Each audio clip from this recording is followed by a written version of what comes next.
السلام عليكم. أعوذ بالله من الشيطان الرجيم.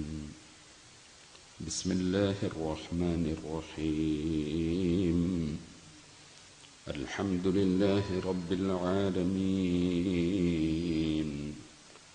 نشهد أن لا إله إلا الله ونشهد أن محمدًا عبده ورسوله أرسله بالهدى ودين الحق ليظهره على الدين كله ولو كره المشركون.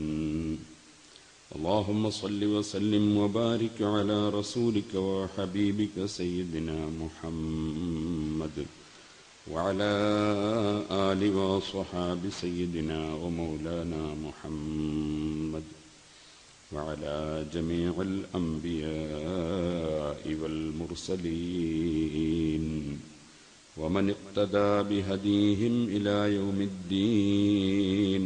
أما بعد، فأعوذ بالله من الشيطان الرجيم. بسم الله الرحمن الرحيم.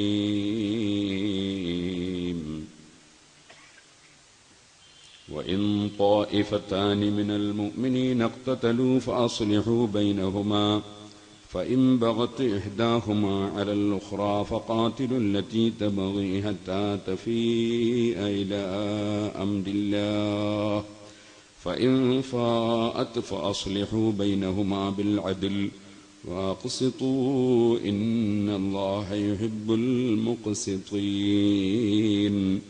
إنما المؤمنون إخوة فأصلحوا بين أخويكم واتقوا الله لعلكم ترحمون.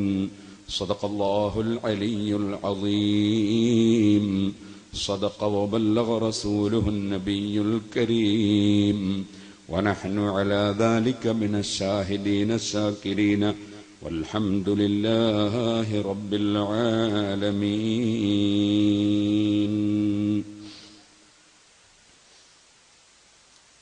ബഹുമാന്യരെ,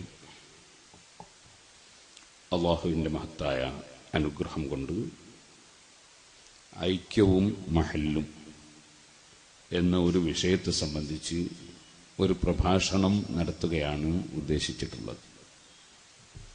ആരെയും വിമർശിക്കാനോ നോവിക്കാനോ വേണ്ടിയുള്ള ഒരു പരിപാടി അല്ല, മറിച്ച് മുസ്ലിം ഉമ്മത്ത് എല്ലാവരും ചിന്തിക്കാൻ വേണ്ടിയുള്ള അള്ളാഹുവിൻ്റെ തൃപ്തി മാത്രം ലക്ഷ്യം വെച്ചുകൊണ്ടുള്ള ഒരു പരിപാടിയാണ്. അള്ളാഹു ആഖിറത്തിൽ ഉപകരിക്കുന്ന നിലക്ക് അത് കബൂൽ ചെയ്യുമാറാകട്ടെ എന്ന് ദുആ ചെയ്യുന്നു.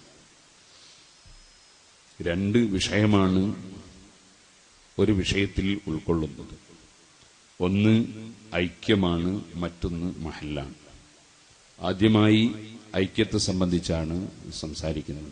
ശേഷം ഇൻഷാ അല്ലാഹ് മഗ്രിബിന്റെ സമയം നാം നിസ്കരിച്ചതിന് ശേഷം ഇൻഷാ അല്ലാഹ് മഹല്ല് എന്ന വിഷയത്തെ സംബന്ധിച്ചും സംസാരിക്കും. ഐക്യം എന്ന് പറയുന്നത് വളരെ ആവശ്യമുള്ള ഒരു വിഷയമാണ്. മനുഷ്യനെ അല്ലാഹു പടച്ചത് പരസ്പരം ഐക്യപ്പെട്ട് ജീവിക്കാൻ വേണ്ടിയാണ്. അതുകൊണ്ടാണ് ഒരേ ഒരു മനുഷ്യന് എല്ലാ കഴിവുകളും എല്ലാ വസ്തുക്കളും അല്ലാഹു നൽകാതിരുന്നത്. മനുഷ്യന്റെ നിലനിൽപ്പ് തന്നെ, മനുഷ്യകുലത്തിന്റെ ജീവിത നിലനിൽപ്പ് തന്നെ ഐക്യത്തിലാണ്.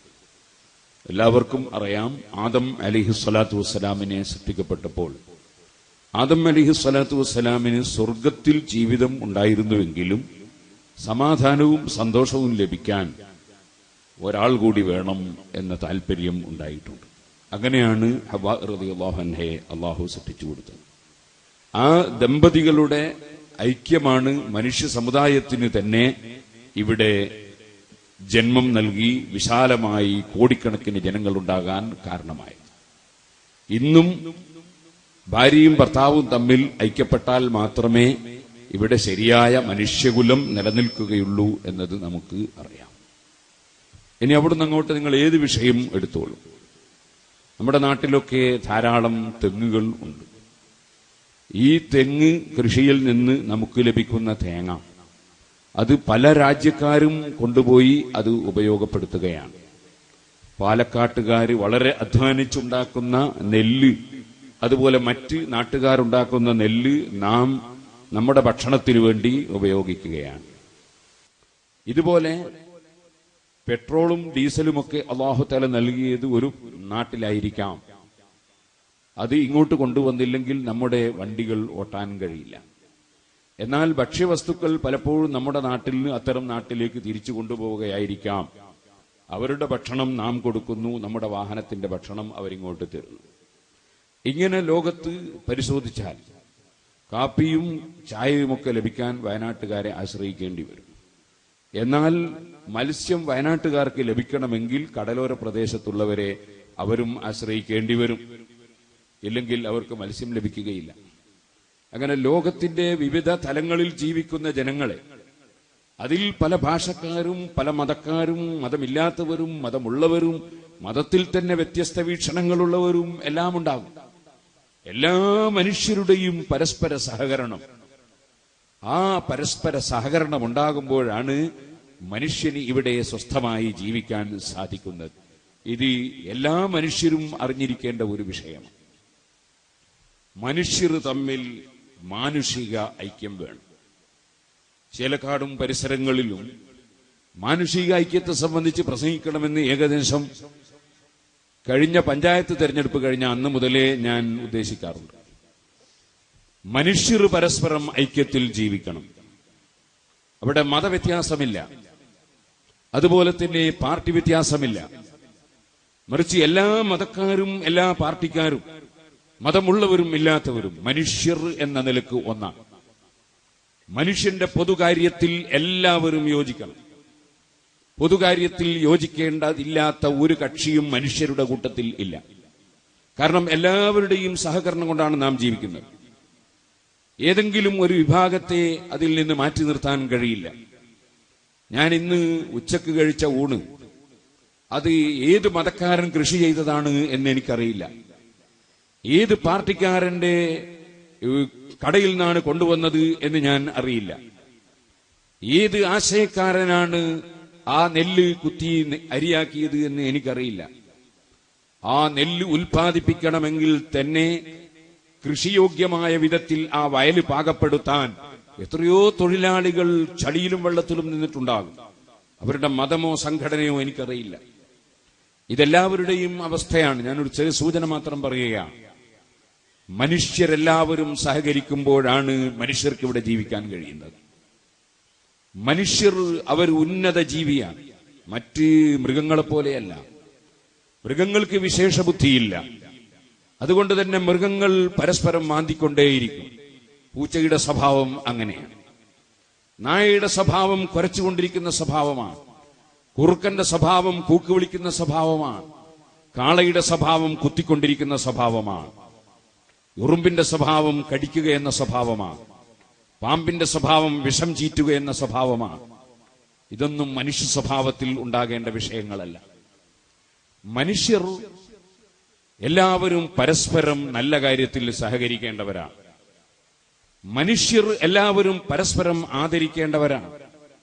വലഖദ് കറംനാ ബനി ആദം, മനുഷ്യ സമുദായത്തെ നാം ആദരിച്ചു എന്നാണ് ഖുർആൻ പറഞ്ഞത്. അതിൽ നിന്നാണ് മഹാനായ ഇമാം ശാഫിഈ റളിയല്ലാഹു അൻഹു മനുഷ്യന്റെ ഡെഡ് ബോഡി നജസല്ല, മാലിന്യമല്ല എന്ന് കണ്ടുപിടിക്കുന്നത്. ഇവിടെ മനുഷ്യൻ എന്നാണ് പ്രയോഗം. മുസ്ലിമിന്റെ ഡെഡ് ബോഡി മാത്രം മാലിന്യമല്ല എന്നല്ല ഫതുഹുൽ മുഈനിൽ പറഞ്ഞത്. ഫതുഹുൽ മുഈനിൽ പറഞ്ഞത് മനുഷ്യന്റെ ഡെഡ് ബോഡി നജസല്ല എന്നാണ്. ആടും പശുവും ഒട്ടകവും ഒക്കെ നാം അറുത്ത് കഴിക്കുന്ന ഭക്ഷ്യവസ്തുക്കളാണ്. അറുത്താൽ അത് ഭക്ഷണമാണ്. എന്നാൽ അത് ചത്തുപോയാൽ നജസാണ്, മാലിന്യമാണ്. അറുത്തില്ലെങ്കിലും കഴിക്കാൻ പറ്റുന്ന ജീവൻ പോയ രണ്ട് ജീവികൾ ഉണ്ട്. അതൊന്ന് മത്സ്യവും ഒന്ന് ജറാദുമാണ്. അത് ജീവൻ പോയാൽ ചത്തുപോയാലും അത് ഭക്ഷണമാണ്. എന്നാൽ ഇതിൽ നിന്ന് വ്യത്യസ്തമാണ് മനുഷ്യൻ. അത് ചത്തുപോയാലും അതിനെ മനുഷ്യൻ മരണപ്പെട്ടു പോയാലും ചത്തുപോവുക എന്നത് സാധാരണ നിലക്ക് നാം പ്രയോഗിക്കൽ കുറവാണ്. സത്തുപോവുക എന്നാണ് അതിന്റെ അർത്ഥം. സത്ത് എന്നതുകൊണ്ട് ഉദ്ദേശിക്കുന്നത് ആത്മാവാണ്. ബോഡിയിൽ നിന്ന് സത്തുപോയാൽ, അതാണ് ചത്തുപോയാൽ എന്ന് പറയുന്നത്. ബോഡിയിൽ നിന്ന് സത്ത് പോയാൽ അഥവാ ആത്മാവ് പോയാൽ, ആ ആത്മാവ് പോയതിന് ശേഷം നമുക്ക് മത്സ്യം ഭക്ഷണമാണെന്ന നിലക്ക് കഴിക്കാം, ജറാദും കഴിക്കാം. മറ്റുള്ളതെല്ലാം സത്തുപോയാൽ, ചത്തുപോയാൽ അത് നജസാണ്. പക്ഷേ മനുഷ്യൻ അറുക്കാനേ പാടില്ലാത്ത ഒരു ജീവിയാണ്. മനുഷ്യൻ അറുക്കപ്പെടേണ്ട ജീവിയല്ല. മനുഷ്യൻ ജീവിച്ച് മരിക്കേണ്ട ഒരു ജീവിയാണ്, അറുക്കപ്പെടേണ്ട ജീവിയല്ല. മറിച്ച് മനുഷ്യൻ ഇവിടെ ജീവിക്കാനുള്ള ജീവിയാണ്. ആടും ഒട്ടകവും പശുവും ഒന്നും ഇവിടെ ജീവിക്കാൻ വേണ്ടിയുള്ളതല്ല. അത് മനുഷ്യന് വേണ്ടി സൃഷ്ടിക്കപ്പെട്ടതാണ്. മനുഷ്യൻ വേറെ ഒന്നിനു വേണ്ടിയും സൃഷ്ടിക്കപ്പെട്ടതല്ല. മനുഷ്യൻ മറ്റൊരു ജീവിക്ക് വേണ്ടി സൃഷ്ടിക്കപ്പെട്ടതല്ല. അതുകൊണ്ടാണ് ഇവിടെയുള്ള ഏത് ജീവികളെയും നിങ്ങൾ എടുത്ത് പരിശോധിച്ച് നോക്കൂ, മനുഷ്യനില്ലെങ്കിലും അവകൾക്ക് ജീവിക്കാൻ കഴിയും. മനുഷ്യനില്ലെങ്കിലും പശുവിന് ജീവിക്കാൻ കഴിയും. മനുഷ്യനില്ലെങ്കിലും ആട്ടിന് ജീവിക്കാൻ കഴിയും. അതുപോലെ മനുഷ്യനില്ലെങ്കിലും ഇവിടെ സസ്യങ്ങൾ നിലനിൽക്കും. പക്ഷേ മനുഷ്യൻ ആടുമില്ല, പശുവുമില്ല, മത്സ്യവുമില്ല, മാംസവുമില്ല, അതുപോലെ സസ്യങ്ങളുമില്ല, ധാന്യങ്ങളുമില്ല, മനുഷ്യന് ജീവിക്കാൻ കഴിയില്ല. കാരണം മനുഷ്യനിതെല്ലാം ആവശ്യമാണ്, അവകൾക്ക് മനുഷ്യൻ ആവശ്യമില്ല. നേരെ തിരിച്ച് നിങ്ങൾ ഓർക്കണം. അപ്പൊ മനുഷ്യന് വേണ്ടിയാണ് അവകളൊക്കെ പടക്കപ്പെട്ടത്, അവകൾക്ക് വേണ്ടി മനുഷ്യന് പടക്കപ്പെട്ടതല്ല. മനുഷ്യൻ ഉന്നത ജീവിയാണ്. ഈ ഉന്നത ജീവിയായ മനുഷ്യൻ, അതുകൊണ്ടാണ് മനുഷ്യന് എല്ലാം അധീനപ്പെടും. മനുഷ്യന് അധീനപ്പെടാത്ത ആനയില്ല, മനുഷ്യന് അധീനപ്പെടാത്ത സിംഹമില്ല, എല്ലാം മനുഷ്യന് അധീനപ്പെടും. മനുഷ്യൻ ഒരു ജീവിക്കും അധീനപ്പെടുകയില്ല. മത്സ്യത്തെ പോറ്റുന്ന മനുഷ്യരുണ്ട്, പാമ്പിനെ പോറ്റുന്ന മനുഷ്യരുണ്ട്. ഇന്നലെ 2 വയസ്സുള്ള ഒരു കുട്ടി പാമ്പിനെയും കഴുത്തിലിട്ടിട്ട് പത്രത്തിൽ ഫോട്ടോ കണ്ടു. അങ്ങനെ പലരും മനുഷ്യരുടെ കൂട്ടത്തിലുണ്ട്. മനുഷ്യൻ വളർത്താത്ത ജീവിയില്ല, മനുഷ്യനെ വളർത്തുന്ന ഒരു ജീവിയും ഇല്ല. ഏറ്റവും പ്രഥമവും പ്രധാനവുമായി ഉന്നതനായ ജീവി മനുഷ്യനാണ്. മനുഷ്യന് വേണ്ടിയാണ് മറ്റുള്ള ജീവികളെല്ലാം സൃഷ്ടിക്കപ്പെട്ടത്. ഈ മനുഷ്യൻ അവന്റെ ഔന്നത്യത്തെ സംബന്ധിച്ച് ബോധമുള്ളവനായിരിക്കണം. അവനൊരിക്കലും തന്നെ മറ്റൊരു മനുഷ്യനെ വധിക്കണമെന്ന ചിന്ത ഉണ്ടാകാൻ പാടില്ല. അതിനുവേണ്ടി വാളോ ബോംബോ നിർമ്മിക്കാൻ പാടില്ല. ആവശ്യത്തിനു വേണ്ടി നമുക്ക് കത്തിയും കൊടുവാളും വാളുമൊക്കെ നിർമ്മിക്കാം, അതിനുവേണ്ടി ഉപയോഗപ്പെടുത്താം. പക്ഷേ മനുഷ്യൻ പരസ്പരം അറുകൊല നടത്താൻ വേണ്ടി അതിവിടെ നിർമ്മിക്കേണ്ട ആവശ്യം ഇല്ല. മനുഷ്യൻ പരസ്പരം സ്നേഹിച്ച് ജീവിക്കേണ്ട ജീവിയാണ്, ഉന്നത ജീവിയാണ്, വിശേഷബുദ്ധിയുള്ളവനാണ്, വളരെ ചിന്തിച്ചുകൊണ്ട് വിഷയങ്ങൾ കൈകാര്യം ചെയ്യേണ്ടവനാണ്. മറ്റ് ജീവികൾക്ക് വിശേഷബുദ്ധിയില്ല. അതുകൊണ്ട് തന്നെ ആ ജീവികൾക്ക് കല്യാണം കഴിക്കണം എന്ന നിബന്ധനയില്ലാതെ ഇണചേരാൻ സാധിക്കും, ഔറത്ത് മറക്കാതെ റോട്ടിലൂടെ നടക്കാൻ സാധിക്കും. മനുഷ്യനങ്ങനെ നഗ്നത മറക്കാതെ നടക്കാൻ കഴിയില്ല. കല്യാണം കഴിക്കാതെ ദമ്പതികളായി ഇണചേരാൻ പറ്റില്ല. മനുഷ്യന് ഹലാലും ഹറാമും നോക്കാതെ ഭക്ഷണം കഴിക്കാൻ പറ്റില്ല. നജസാണോ മുത്തനജിസാണോ, അന്യന്റേതാണോ തന്റേതാണോ, ഞാൻ അധ്വാനിച്ചുണ്ടാക്കിയതാണോ പിടിച്ചു പറിച്ചതാണോ, വ്യത്യസ്തമായ രൂപത്തിൽ ചിന്തിക്കാതെ മനുഷ്യന് ജീവിക്കാൻ പറ്റില്ല. കാളകൾക്കും പശുക്കൾക്കും ഒട്ടകങ്ങൾക്കും ഒന്നും അതിന്റെ ആവശ്യം വരുന്നില്ല. അവകളെ സംബന്ധിച്ചിടത്തോളം വിശേഷ ബുദ്ധിയില്ല. ഞാനതാണ് പറഞ്ഞത്, മനുഷ്യൻ ഉന്നത ജീവിയാണ്. ഒന്നുകൂടി പറയട്ടെ, ഇതെല്ലാ മനുഷ്യരും വലഖദ് കറംനാ ബനി ആദം വലഖദ് കറംനൽ മുസ്ലിമീൻ എന്നല്ല അവിടെ അല്ലാഹു സുബ്ഹാനഹു വ തആല പറഞ്ഞത്. അവിടെ അല്ലാഹു പറഞ്ഞത് വലഖദ് കറംനാ ബനി ആദം, മനുഷ്യ സമുദായത്തെ അല്ലാഹു ബഹുമാനിച്ചിരിക്കുന്നു എന്നാണ്. അതുകൊണ്ടാണ് ഇമാം ശാഫിഈ റളിയല്ലാഹു അൻഹു മുസ്ലിം അമുസ്ലിം വ്യത്യാസമന്യേ മനുഷ്യന്റെ ഡെഡ് ബോഡി അത് മാലിന്യമാണെന്ന് പറയാൻ പറ്റില്ല എന്ന് പറഞ്ഞത്. മറ്റുള്ള ജീവികളുടെ ഡെഡ് ബോഡി അത് മാലിന്യമായി ഗണിക്കപ്പെടും ജീവൻ പോയാൽ. പക്ഷേ മനുഷ്യന്റെ ഡെഡ് ബോഡി, അത് ഹിന്ദു ആകട്ടെ, മുസ്ലിം ആകട്ടെ, ക്രിസ്ത്യാനിയാകട്ടെ, മതമുള്ളവനാകട്ടെ ഇല്ലാത്തവനാകട്ടെ, ഏത് പാർട്ടിക്കാരനാകട്ടെ, ഏത് ദേശക്കാരനാകട്ടെ, ഏത് ഭാഷക്കാരനാകട്ടെ, ഏത് കക്ഷിയാകട്ടെ, ഏത് സംഘടനക്കാരനാകട്ടെ, മനുഷ്യന്റെ ഡെഡ് ബോഡി മാലിന്യമല്ല, അതിന് ആദരവ് നൽകിയിരിക്കുകയാണ്. ഞാൻ പറഞ്ഞു വന്നത്, മനുഷ്യൻ ആദരിക്കപ്പെടേണ്ടുന്ന ജീവിയാണ്, ആദരിക്കപ്പെടുന്ന ജീവിയാണ്. അവനവന്റെ മഹത്വത്തെ സംബന്ധിച്ച് അവനവന് ബോധം വേണം. ആ ബോധം മനുഷ്യന് നഷ്ടപ്പെടുമ്പോഴാണ് അവനവന്റെ സഹോദരനെ സംബന്ധിച്ചുള്ള ബോധം നഷ്ടപ്പെട്ടു പോകുന്നത്. സഹകരിച്ച് സ്നേഹിച്ച് സൗഹാർദ്ദം പുലർത്തി പരസ്പരം ഐക്യത്തോടെ ജീവിക്കേണ്ട ജീവിയാണ് മനുഷ്യൻ. അവിടെ ആശയങ്ങളോ മതങ്ങളോ പാർട്ടികളോ സംഘടനകളോ അതിനൊരിക്കലും തന്നെ തടസ്സമാകേണ്ടതില്ല. അങ്ങനെയാണ് പരിശുദ്ധ ഖുർആൻ നമ്മെ പഠിപ്പിച്ചത്. മതപരമായി ഓരോരുത്തർക്കും ഓരോ ആശയങ്ങൾ ഉണ്ടാകാം, ഓരോ പാർട്ടികൾക്കും അതിന്റെ മാനിഫെസ്റ്റോകളും ഭരണഘടനകളും ഉണ്ടാകാം, ഓരോ സംഘടനകൾക്കും അതിൻ്റെതായ നയങ്ങളും പരിപാടികളും ഉണ്ടാകാം. ഓരോരുത്തർക്കും അവരവരുടെ വിശ്വാസമുണ്ടാകാം. അത് ലോകത്ത് എല്ലാവരും ഒരേ വിശ്വാസക്കാരാവുക എന്നത് സംഭവിക്കാൻ പോകുന്നതല്ല എന്നാണ് പരിശുദ്ധ ഖുർആൻ നമ്മെ പഠിപ്പിച്ചിട്ടുള്ളത്.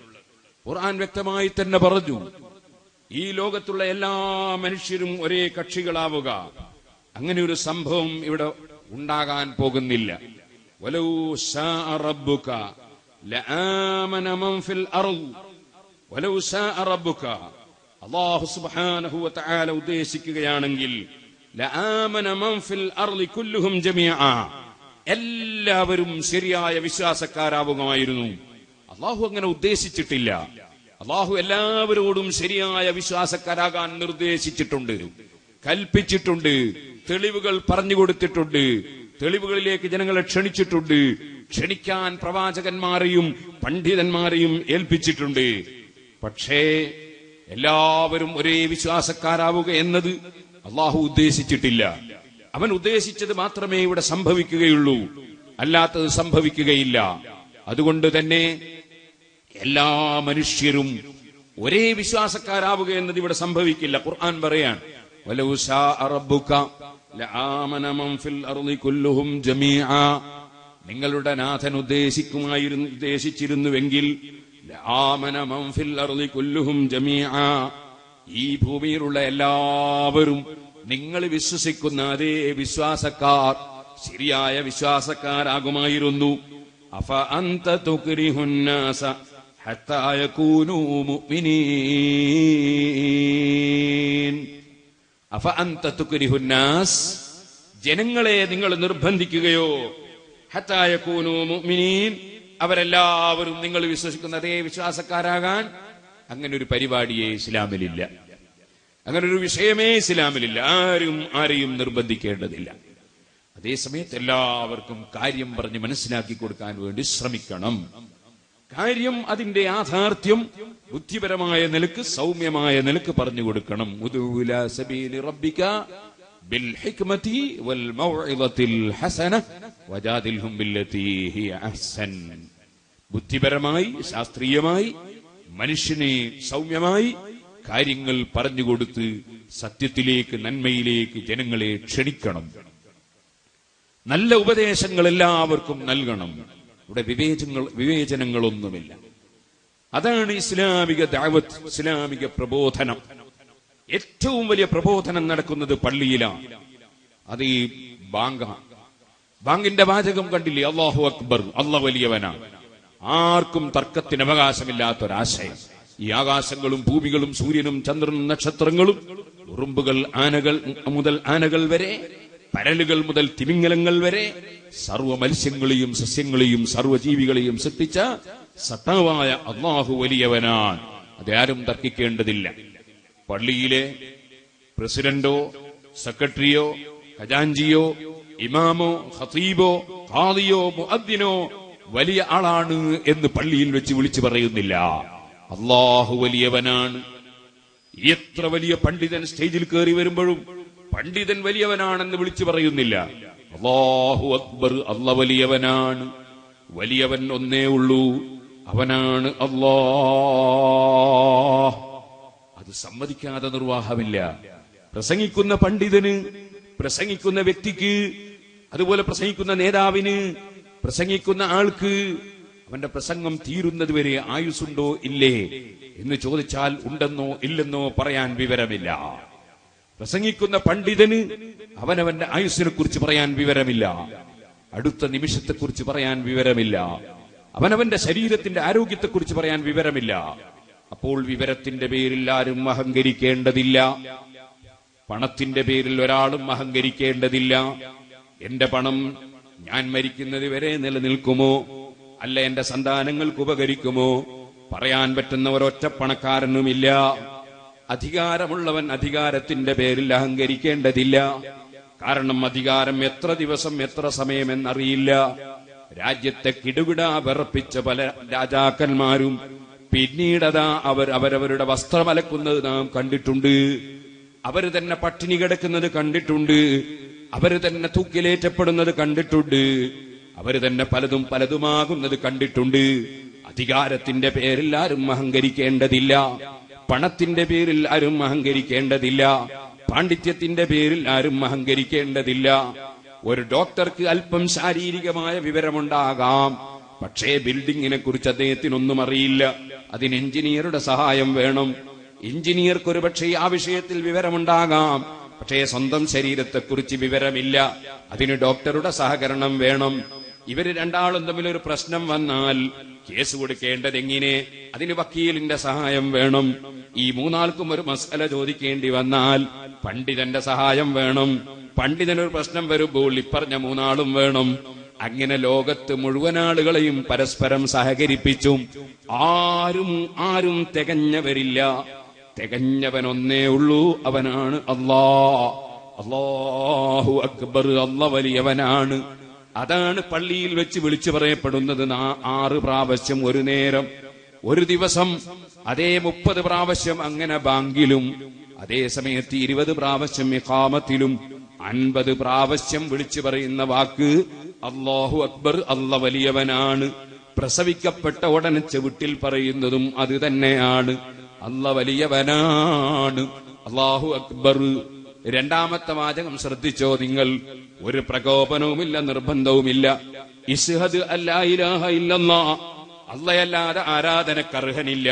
അത് ഇസ്ലാമിന്റെ അടിസ്ഥാന തത്വമാണ്. പക്ഷേ അത് നീ ഉറപ്പിച്ച് പ്രഖ്യാപിക്കണം എന്ന് പള്ളിയിൽ വെച്ച് ഉറക്കെ പറയുന്നില്ല. പറയുന്നത് എന്താണ്? അശ്ഹദു അല്ലാ ഇലാഹ ഇല്ലല്ലാഹ്, അല്ലാഹയല്ലാതെ ആരാധനക്കർഹനില്ലെന്ന് ഞാൻ ഉറപ്പിച്ച് പ്രഖ്യാപിക്കുന്നു. നീ പ്രഖ്യാപിക്കണം എന്ന് പറഞ്ഞിട്ട് അവിടെ ഒരു പ്രകോപനത്തിന് വഴിയുണ്ടാക്കുന്നില്ല. നീ ആരാണത് പറയാൻ എന്ന് മറ്റൊരാൾക്ക് ചോദിക്കാൻ അവസരമുണ്ടാക്കുന്നില്ല. ഞാനത് പ്രഖ്യാപിക്കുന്നു, നിനക്കും അത് ചിന്തിക്കാം. അശ്ഹദു അന്ന മുഹമ്മദർ റസൂലുള്ളാഹ്, മുഹമ്മദ് നബി സല്ലല്ലാഹു അലൈഹി വസല്ലം കേവലം നമ്മെപ്പോലൊരു മനുഷ്യനല്ല, മറിച്ച് അള്ളാഹു പറഞ്ഞേച്ച അവന്റെ റസൂലാണ്, ദൂതരാണ്, ഒരു സാധാരണ മനുഷ്യനല്ല. അത് ഞാൻ ഉറപ്പിച്ച് പ്രഖ്യാപിക്കുന്നു, നീ പ്രഖ്യാപിക്കണം എന്ന് പറഞ്ഞ് പ്രകോപനമുണ്ടാക്കുന്ന ശൈലി ഇല്ല, നിർബന്ധത്തിന്റെ ഭാഷയില്ല. അശ്ഹദു അന്ന മുഹമ്മദർ റസൂലുള്ളാഹ്.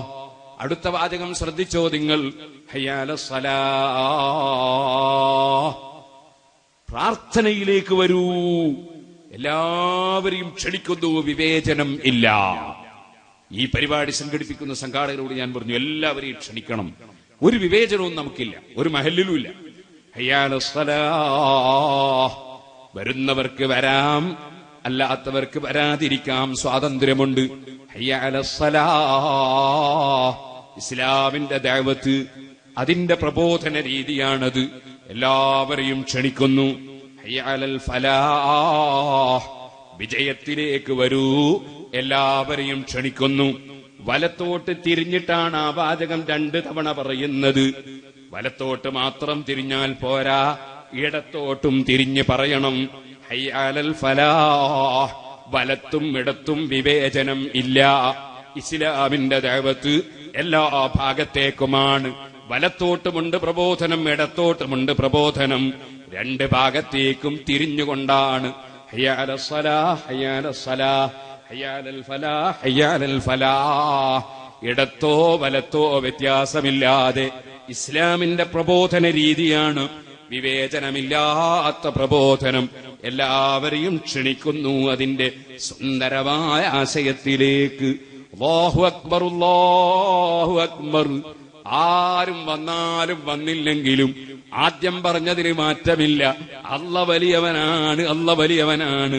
ലാ ഇലാഹ ഇല്ലല്ലാഹ്, അല്ലാഹയല്ലാതെ ആരാധനക്കർഹനില്ല.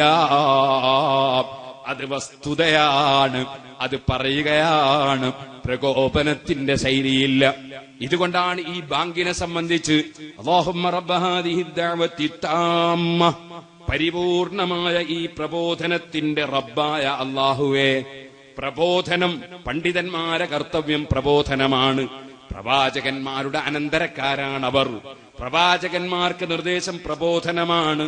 അവരുൾക്കൊള്ളുന്ന സത്യം എല്ലാവർക്കും എത്തിച്ചു കൊടുക്കലാണ്. ആ പ്രബോധനത്തിലെ ഏറ്റവും പരിപൂർണ പ്രബോധനമാണ് ബാങ്ക്. എന്തുകൊണ്ടാണ് പരിപൂർണമായത്? ആ ബാങ്കിന്റെ പ്രബോധനം ആരെയും ആകർഷിക്കുന്ന, ആരെയും പ്രകോപിപ്പിക്കാത്ത, ശ്രവണമധുരമായ രൂപത്തിൽ ആർക്കും ശല്യമില്ലാത്ത പ്രബോധനം. അതെത്രത്തോളം ആളുകൾ കേൾക്കുന്നുണ്ടോ അത്രത്തോളം ഫലവത്താണ്.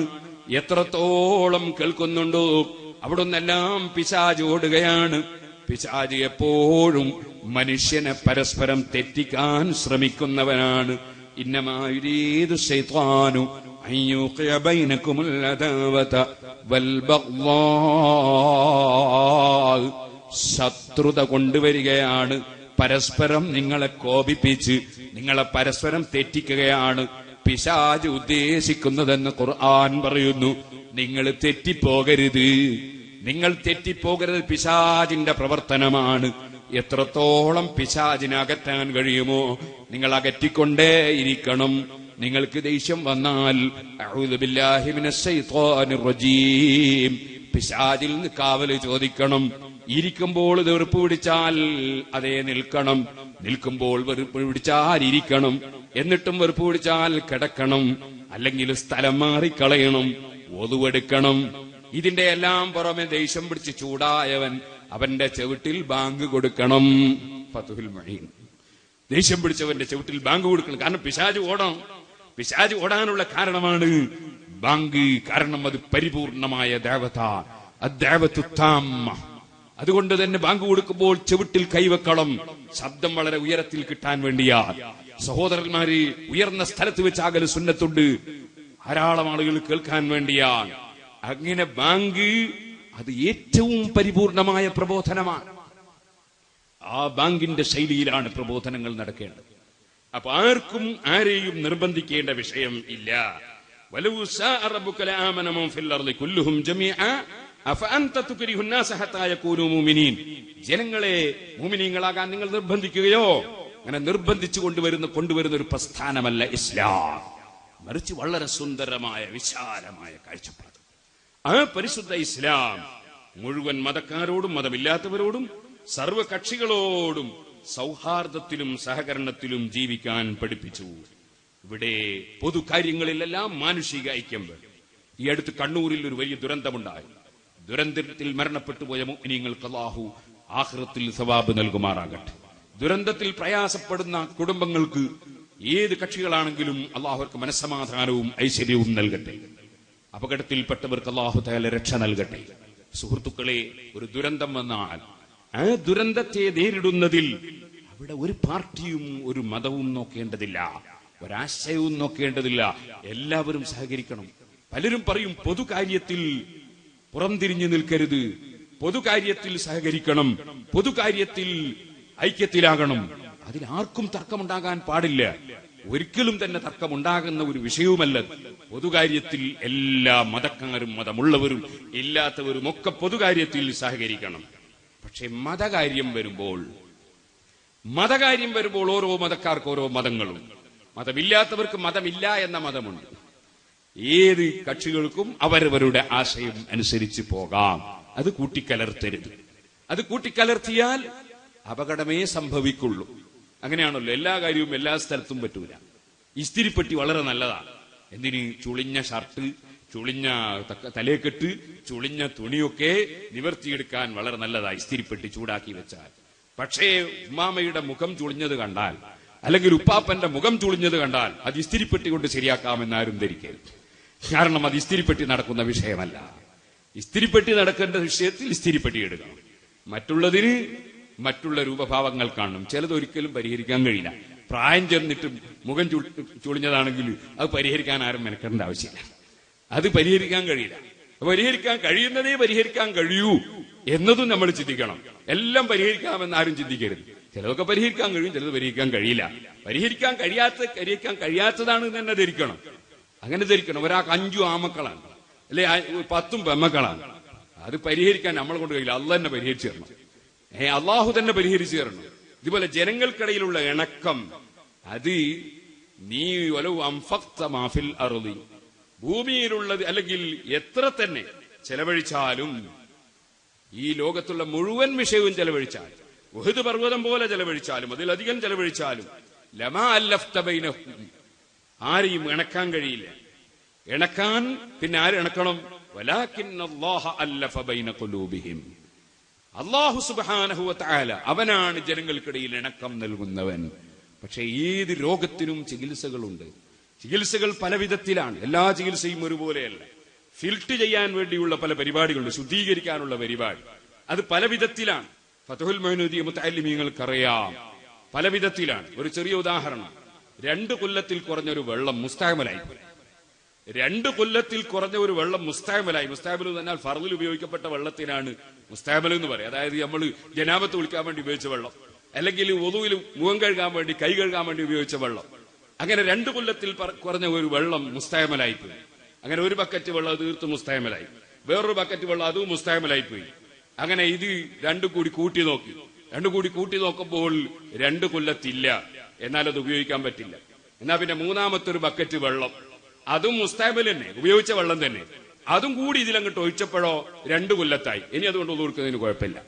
അപ്പൊ 2 ഉള്ളതിൽ ഒരു മൂന്നാമത്തും കൂടി ചേരുമ്പോൾ ഒതു കൊടുക്കാൻ പറ്റും ചിലപ്പോ. അങ്ങനെ ചിലത് ശുദ്ധീകരിക്കേണ്ടതുണ്ട്. അതുപോലെ തന്നെ മറ്റു ചില നിലക്ക് ശുദ്ധീകരണങ്ങളുണ്ട്. ഒരു കിണർ, ആ കിണറ്റിൽ അതാ നജസ് കുടുങ്ങിപ്പോയി. ആ കിണറ്റിലെ വെള്ളം നോക്കുമ്പോ 2 കൊല്ലത്തില്ല, മുത്തനജിസായി പോയി വെള്ളം. ആ വെള്ളം എന്ത് ചെയ്യണം? അത് വറ്റിക്കാൻ പാടില്ല. 2 കൊല്ലത്തിൽ കുറഞ്ഞൊരു കിണറ്റിലെ വെള്ളം, ആ വെള്ളത്തിൽ എന്തോ ഒരു നജസ് കുടുങ്ങി, ആ വെള്ളം വറ്റിക്കാൻ പാടില്ല. ആ വെള്ളം വറ്റിച്ചാൽ ആ സ്ഥലം മുത്തനജിസായി അവിടെ തന്നെ ഉണ്ടാവും. കിണറ്റിന്റെ താഴെ സ്ഥലം മുത്തനജിസായിട്ട് തന്നെ അവിടെ ഉണ്ടാവും. പിന്നെ അവിടെ ഉറവ് വെട്ടി വരുന്നതും പിന്നെയും 2 കൊല്ലത്തില്ലെങ്കിലോ ആ വെള്ളം പിന്നെയും മുത്തനജിസാവും. പിന്നെ അവിടെ എന്ത് ചെയ്യണം? അത് വറ്റിക്കാൻ പാടില്ല. പിന്നെന്താ വേണ്ടത്? അവിടെ കുറച്ചുകൂടി വെള്ളം കൊണ്ടിട്ട് ഒഴിക്കണം. അതൊന്നുകിലും നല്ല വെള്ളവും ഒഴിക്കാം, അല്ല മുത്തനജിസായ വെള്ളം തന്നെ ഒഴിച്ചാലും കുഴപ്പമില്ല. പക്ഷെ 2 കൊല്ലത്താകുന്നത് വരെ ഒഴിക്കണം. എന്നിട്ട് അതിന് പകർച്ചയൊന്നും ഇല്ലെങ്കിലോ ശുദ്ധിയാവും. പകർച്ച ഉണ്ടേ ശുദ്ധിയാവില്ല, പകർച്ച പോയാൽ ശുദ്ധിയാവും. അപ്പൊ എങ്ങനെയാണ് ഇത് ശുദ്ധിയായത്? ശുദ്ധിയായത് വേറെ മൂന്നാമത്തൊന്ന് ഇടപെട്ടപ്പോഴാണ്. അങ്ങനെ ശുദ്ധിയാകുന്ന രൂപങ്ങളുണ്ട്. അപ്പൊ അങ്ങനെ ശുചീകരണത്തിന് ഫത്ഹുൽ മുഈനിൽ കുറെ മസലകൾ പറഞ്ഞിട്ടുണ്ട്. ജനങ്ങളെ ശുദ്ധീകരിക്കുന്ന പല മാർഗങ്ങളുണ്ട്.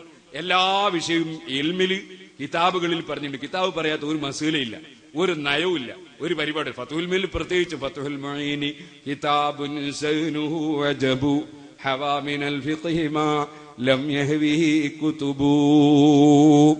വേറെ കിതാബുകളിലൊന്നുമില്ലാത്ത ഒരുപാട് വിഷയങ്ങൾ അത് ഉൾക്കൊള്ളുന്ന ഒരു ഗ്രന്ഥമാണ് ഫത്ഹുൽ മുഈൻ. ഇപ്പൊ സഹോദരന്മാരെ, എല്ലാറ്റിനും വിഷയങ്ങളുണ്ട്. ആ വിഷയങ്ങളൊക്കെ കൈകാര്യം ചെയ്തതിന് രൂപങ്ങളുമുണ്ട്. അപ്പൊ മതങ്ങൾ തമ്മിലോ പാർട്ടികൾ തമ്മിലോ മനുഷ്യവംശത്തിൽപ്പെട്ട ഒരാളും തമ്മിലോ ഒരു പ്രശ്നവും ഉണ്ടാകേണ്ടതില്ല. ആരും അക്രമവാസനയോടുകൂടെ ജീവിക്കേണ്ടതില്ല, ആരും പ്രകോപനമുണ്ടാക്കേണ്ടതില്ല.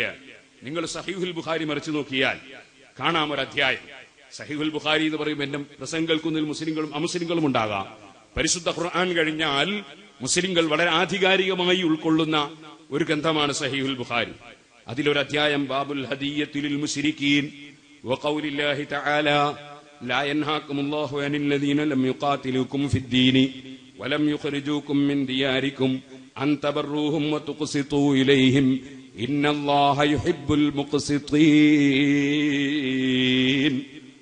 ബഹുദൈവ വിശ്വാസികളായ അമുസ്ലിം സഹോദരന്മാർക്ക് ഹദിയ കൊടുക്കുന്നതിൽ പറയുന്ന അധ്യായം. മുസ്ലിങ്ങളല്ല, മറിച്ച് ബഹുദൈവ വിശ്വാസികളായ അമുസ്ലിം സഹോദരന്മാർ, അവർക്ക് നമ്മളെങ്കിലും ഹദിയ കൊടുക്കുക. അവർക്ക് എന്തെങ്കിലും നമ്മളൊരു ഹദിയ എന്ന് സാധാരണ പറയാ, ആദരവോടെ എന്തെങ്കിലും ഗിഫ്റ്റ് കൊടുക്കുന്നതിനാണ് ഹദിയ എന്ന് പറയാം. അപ്പൊ അമുസ്ലിം സഹോദരന്മാർക്ക് ഗിഫ്റ്റ് കൊടുക്കുന്നതിൽ പറയുന്ന അധ്യായം വഖൗലില്ലാഹി തആല, അല്ലാഹുവിന്റെ ഖുർആനിലെ വാക്കിനെ കുറിച്ചും പറയുന്ന അധ്യായം. ലാ യൻഹാകുമുല്ലാഹു അനില്ലദീന ലം യുഖാതിലുകും ഫിദ്ദീനി വലം യുഖ്രിജൂകും മിൻ ദിയാരികും അൻ തബറൂഹും വതുഖ്സിതു ഇലൈഹിം ഇന്നല്ലാഹ യുഹിബ്ബുൽ മുഖ്സിതീൻ.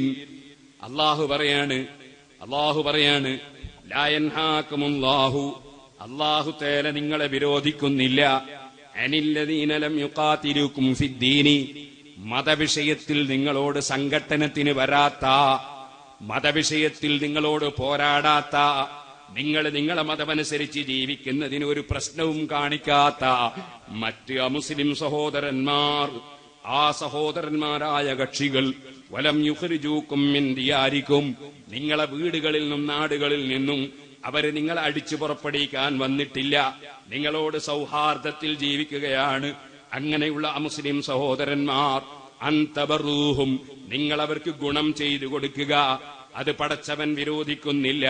വതുഖ്സിതു ഇലൈഹിം, മറ്റ് അമുസ്ലിം സഹോദരന്മാർക്ക് നിങ്ങളതാ നീതി പുലർത്തിക്കൊടുക്കുക. ഇന്നല്ലാഹ യുഹിബ്ബുൽ മുഖ്സിതീൻ, അത് പടച്ചവൻ വിരോധിക്കുന്നില്ലെന്ന് മാത്രമല്ല, പടച്ചവൻ അത് ഇഷ്ടപ്പെടുകയാണ് ചെയ്യുന്നത്. നിങ്ങളോട് സൗഹാർദ്ദത്തിലും സഹകരണത്തിലും കരാറിലും യോജിപ്പിലും രജ്ഞിപ്പിലും ജീവിക്കുന്ന മറ്റ് മതക്കാരായ ബഹുദൈവ വിശ്വാസികൾ, അവരൊരു പക്ഷേ ആരാധിക്കുന്നത് മറ്റൊന്നിനെ ആയിരിക്കാം. നാളെ ശ്രീകൃഷ്ണ ജയന്തിയാണ്, അതിന്റെ ആരാധനകളുമായി നമ്മുടെ മുസ്ലിം സഹോദരന്മാർ നടക്കുന്നുണ്ടാകാം. അതുപോലെ മറ്റൊരു അവസരത്തിൽ അവർ അയ്യപ്പ ഭക്തന്മാരായി പോകുന്നവരുണ്ടാകാം. അങ്ങനെ പലരും ഉണ്ടാകാം. അവരുടെ ആശയമനുസരിച്ച് അവർ നീങ്ങുന്നു. പക്ഷേ നമ്മളുമായി കരാറിലാണ്, നമ്മളുമായി രജ്ഞിപ്പിലാണ്, നമ്മളുമായി സൗഹാർദ്ദത്തിലാണ്. അങ്ങനെ സഹകരിച്ചുകൊണ്ട് നീങ്ങുന്നവരാകുമ്പോ അവരോട് നിങ്ങൾ നീതി പുലർത്തുന്നത് പടച്ചവൻ ഇഷ്ടപ്പെടുന്നു, അവർക്ക് ഗുണം ചെയ്തു കൊടുക്കുന്നത് പടച്ചവൻ ഇഷ്ടപ്പെടുന്നു, അത് പടച്ചവൻ വെറുക്കുന്നില്ല എന്നറിയിക്കുന്ന ഖുർആനിലെ ആയത്ത് പറയുന്ന അധ്യായം ഇമാം ബുഖാരി ഒരു അധ്യായം കൊടുത്തുകൊണ്ട് ഖുർആനിലെ ഈ ആയത്തിന്റെ ആശയം ജനങ്ങളെ പഠിപ്പിക്കുകയാണ്. സൂറത്തുൽ മുംതഹിനയിലെ 8-ാമത്തെ ആയത്തിന്റെ അധ്യായം. എന്നിട്ട് അതിൽ ആദ്യം തന്നെ കൊണ്ടുവരുന്ന ഒരു ഹദീസ്, മഹാനായ ഉമർ ഇബ്നുൽ ഖത്താബ് റളിയല്ലാഹു അൻഹു ഒരു നല്ല ഹുല്ലത്ത്, അതേ പട്ടിന്റെ ഒരു വസ്ത്രം, ആ വസ്ത്രം വിൽക്കപ്പെടുന്നത് കണ്ടപ്പോ, ഓ നബിയെ, വെള്ളിയാഴ്ച ദിവസം അങ്ങയ്ക്ക് ധരിക്കാൻ വേണ്ടി ആ പട്ടിന്റെ വസ്ത്രം തങ്ങൾ വാങ്ങിക്കൊള്ളുക. തങ്ങളുടെ അടുക്കൽ പല നാട്ടിലെയും രാഷ്ട്രത്തലവന്മാരും അതുപോലെ പല രാഷ്ട്രത്തിന്റെയും പ്രതിനിധികളും വരുമ്പോ അങ്ങയ്ക്ക് അത് ധരിച്ചാൽ നല്ല ഗെറ്റപ്പുണ്ടാകും എന്ന നിലക്ക് മഹാനായ ഉമർ ഇബ്നുൽ ഖത്താബ് റളിയല്ലാഹു അൻഹു പറഞ്ഞപ്പോ അവിടുന്ന് പറഞ്ഞു, ഇന്നമാ യൽബസു ഹാദിഹി മല്ലാ ഖലാഖ ലഹു ഫിൽ ആഖിറ, പാരത്രിക ലോകത്ത് പട്ട് ധരിക്കാൻ ഭാഗ്യമില്ലാത്തവനെ അതിവിടെ ധരിക്കൂ. സുബ്ഹാനല്ലാഹ്, അത് ധരിക്കാൻ പുരുഷന്മാർക്ക് പാടില്ലെന്ന് പഠിപ്പിച്ചു. പക്ഷേ നബി സല്ലല്ലാഹു അലൈഹി വസല്ലമ തങ്ങൾക്ക് അതേ രൂപത്തിലുള്ള കുറച്ച് പട്ട് വസ്ത്രങ്ങൾ മുന്നിലെത്തിയപ്പോ നബി സല്ലല്ലാഹു അലൈഹി വസല്ലമക്ക് ആരോ ഹദിയ കൊടുത്തതാണ്. ഉമർ ഇബ്നുൽ ഖത്താബ് റളിയല്ലാഹു അൻഹുവിന് അതിൽ നിന്നൊരു പട്ട് വസ്ത്രം അല്ലാഹുവിന്റെ റസൂൽ അങ്ങോട്ട് കൊടുത്തയച്ചു. നബി സല്ലല്ലാഹു അലൈഹി വസല്ലം കൊടുത്തയച്ചപ്പോ ഉമർ റളിയല്ലാഹു അൻഹുവിന്റെ ചോദ്യം, കൈഫ അൽബസുഹാ വഖദ് ഖുൽത ഫീഹാ മാ ഖുൽത, ഓ നബിയെ, പട്ടുവസ്ത്രം ധരിക്കുന്നവന് പാരത്രിക ലോകത്ത് അത് ധരിക്കാൻ കഴിയില്ലെന്നല്ലേ തങ്ങൾ പറഞ്ഞത്, പിന്നെ ഞാനെങ്ങനെ ഇത് ധരിക്കും? ഉമർ ഇബ്നുൽ ഖത്താബ് റളിയല്ലാഹു അൻഹുവിനോട് അവിടുത്തെ മറുപടി, ഇന്നീ ലം മക്സുഖഹാ ലിതൽബസഹാ, ഉമറേ, അത് നിനക്ക് ധരിക്കാൻ വേണ്ടി തന്നതല്ല, തബിയൂഹ, അത് നിനക്ക് വിറ്റ് കാശാക്കാം. അല്ലെങ്കിലോ ഔ തക്സൂഹ, അത് നിനക്ക് അത് ധരിക്കാൻ പറ്റുന്നവർക്ക് ധരിപ്പിക്കാം, ധരിക്കാൻ പറ്റുന്നവർക്ക് ധരിപ്പിക്കാം. അങ്ങനെ എന്തു ചെയ്തു? ഫാർസല ബിഹാ ഉമറു ഇലാ അഖില്ലഹു മിൻ മക്കത ഖബ്ല അൻ യുസ്ലിമാ, മുസ്ലിം അല്ലാത്ത ഒരു സഹോദരൻ ഉണ്ടായിരുന്നു മഹാനായ ഉമർ ഇബ്നുൽ ഖത്താബ് റളിയല്ലാഹു അൻഹുവിന്. ഉസ്മാൻ ഇബ്നു ഹക്കീം എന്നാണ് അദ്ദേഹത്തിന്റെ പേര്. ആ ഉസ്മാൻ ഇബ്നു ഹക്കീമിന് ധരിക്കാൻ ആ വസ്ത്രം ഉമർ ഇബ്നുൽ ഖത്താബ് റളിയല്ലാഹു അൻഹു കൊടുത്തു. എന്തിന്? ഈ ഹദീസ് ഇമാം ബുഖാരി ഇവിടെ എന്തിനു കൊണ്ടുവന്നു? മുസ്ലിം അല്ലാത്തവർക്കും ഗിഫ്റ്റ് കൊടുക്കാം എന്നത് പഠിപ്പിക്കാൻ വേണ്ടി ഈ ഹദീസ് കൊണ്ടുവന്നു. ഇനി നിങ്ങൾ നോക്കൂ, രണ്ടാമത് ഇമാം ബുഖാരി കൊണ്ടുവരുന്ന ഹദീസ്, മഹാനായ സിദ്ദീഖ് റളിയല്ലാഹു അൻഹുവിന്റെ മകൾ അസ്മാ ബീവി റളിയല്ലാഹു അൻഹ പറയുകയാണ്, ഖദിമത്ത് അലയ്യ ഉമ്മി വഹിയ മുശ്രിക്കത്തുൻ ഫീ അഹദി റസൂലില്ലാഹി സ്വല്ലല്ലാഹു അലൈഹി വസല്ലം, അല്ലാഹുവിന്റെ റസൂലുമായി മുശ്രിക്കുകൾ കരാറിൽ ഏർപ്പെട്ട് ജീവിക്കുന്ന കാലം എന്റെ ഉമ്മ, എന്റെ അമ്മ, ആ അമ്മ അമുസ്ലിം സഹോദരിയാണ്, ബഹുദൈവാരാധന നടത്തുന്ന പെണ്ണാണ്. ആ ഉമ്മ എന്റെ അടുക്കൽ വന്നു, എന്റെ അമ്മ എന്റെ അടുക്കൽ വന്നു. ഫസ്തഫ്തൈതു റസൂലല്ലാഹി സ്വല്ലല്ലാഹു അലൈഹി വസല്ലം ഖുൽതു ഇന്ന ഉമ്മി ഖദിമത്ത് വഹിയ റാഗിബ, ഞാൻ അല്ലാഹുവിന്റെ റസൂലിനോട് ഫത്വ ചോദിച്ചു, നബിയെ, എന്റെ ഉമ്മ വന്നിട്ടുണ്ട്, ഞാൻ മകളാണല്ലോ, അഫാസിലു ഉമ്മി, എന്റെ ഉമ്മ നമ്മുടെ മതക്കാരിയല്ല, അവൾക്ക് എനിക്കെന്തെങ്കിലും അവർക്കെന്തെങ്കിലും കൊടുത്ത് ബന്ധം, ഉമ്മയും മകളും തമ്മിലുള്ള ബന്ധം പുലർത്താൻ പറ്റുമോ? ഖാല നഅം സിലി ഉമ്മക്കി, നബി തങ്ങളുടെ മറുപടി, അതെ, നിന്റെ ഉമ്മയോടുള്ള ഉമ്മ എന്ന ബന്ധം നീ പുലർത്തണം. നിന്റെ അമ്മ അമ്മ തന്നെയാണ്, മതം മറ്റൊന്നാണെങ്കിലും അമ്മ അമ്മ തന്നെയാണ്, ബാപ്പ ബാപ്പ തന്നെയാണ്, പെങ്ങള് പെങ്ങള് തന്നെയാണ്. ഇസ്ലാമിന്റെ നിയമം അങ്ങനെയാണ്. ഞാൻ എന്റെ ഭാര്യയെ തൊട്ട് ഒതുവെടുത്തിട്ട് എന്റെ ഭാര്യയെ തൊട്ട് ഞാൻ പിന്നീട് ഒതുവെടുക്കാതെ നിസ്കരിക്കാൻ നിർവാഹമില്ല. ഭാര്യയെ തൊട്ടാൽ ഒതുമുറിയും, പക്ഷെ ഉമ്മാനെ തൊട്ടാ മുറിയൂല, പെങ്ങളെ തൊട്ടാ മുറിയൂല. കാരണം എല്ലാവർക്കും ബോധ്യമാണ്. കാരണം ഭാര്യയെ തൊടുമ്പോൾ വികാരത്തിന് സാധ്യതയുണ്ട്. ഉമ്മാനെയും പെങ്ങളെയൊന്നും തൊടുമ്പോ വികാരത്തിന് സാധ്യതയില്ല.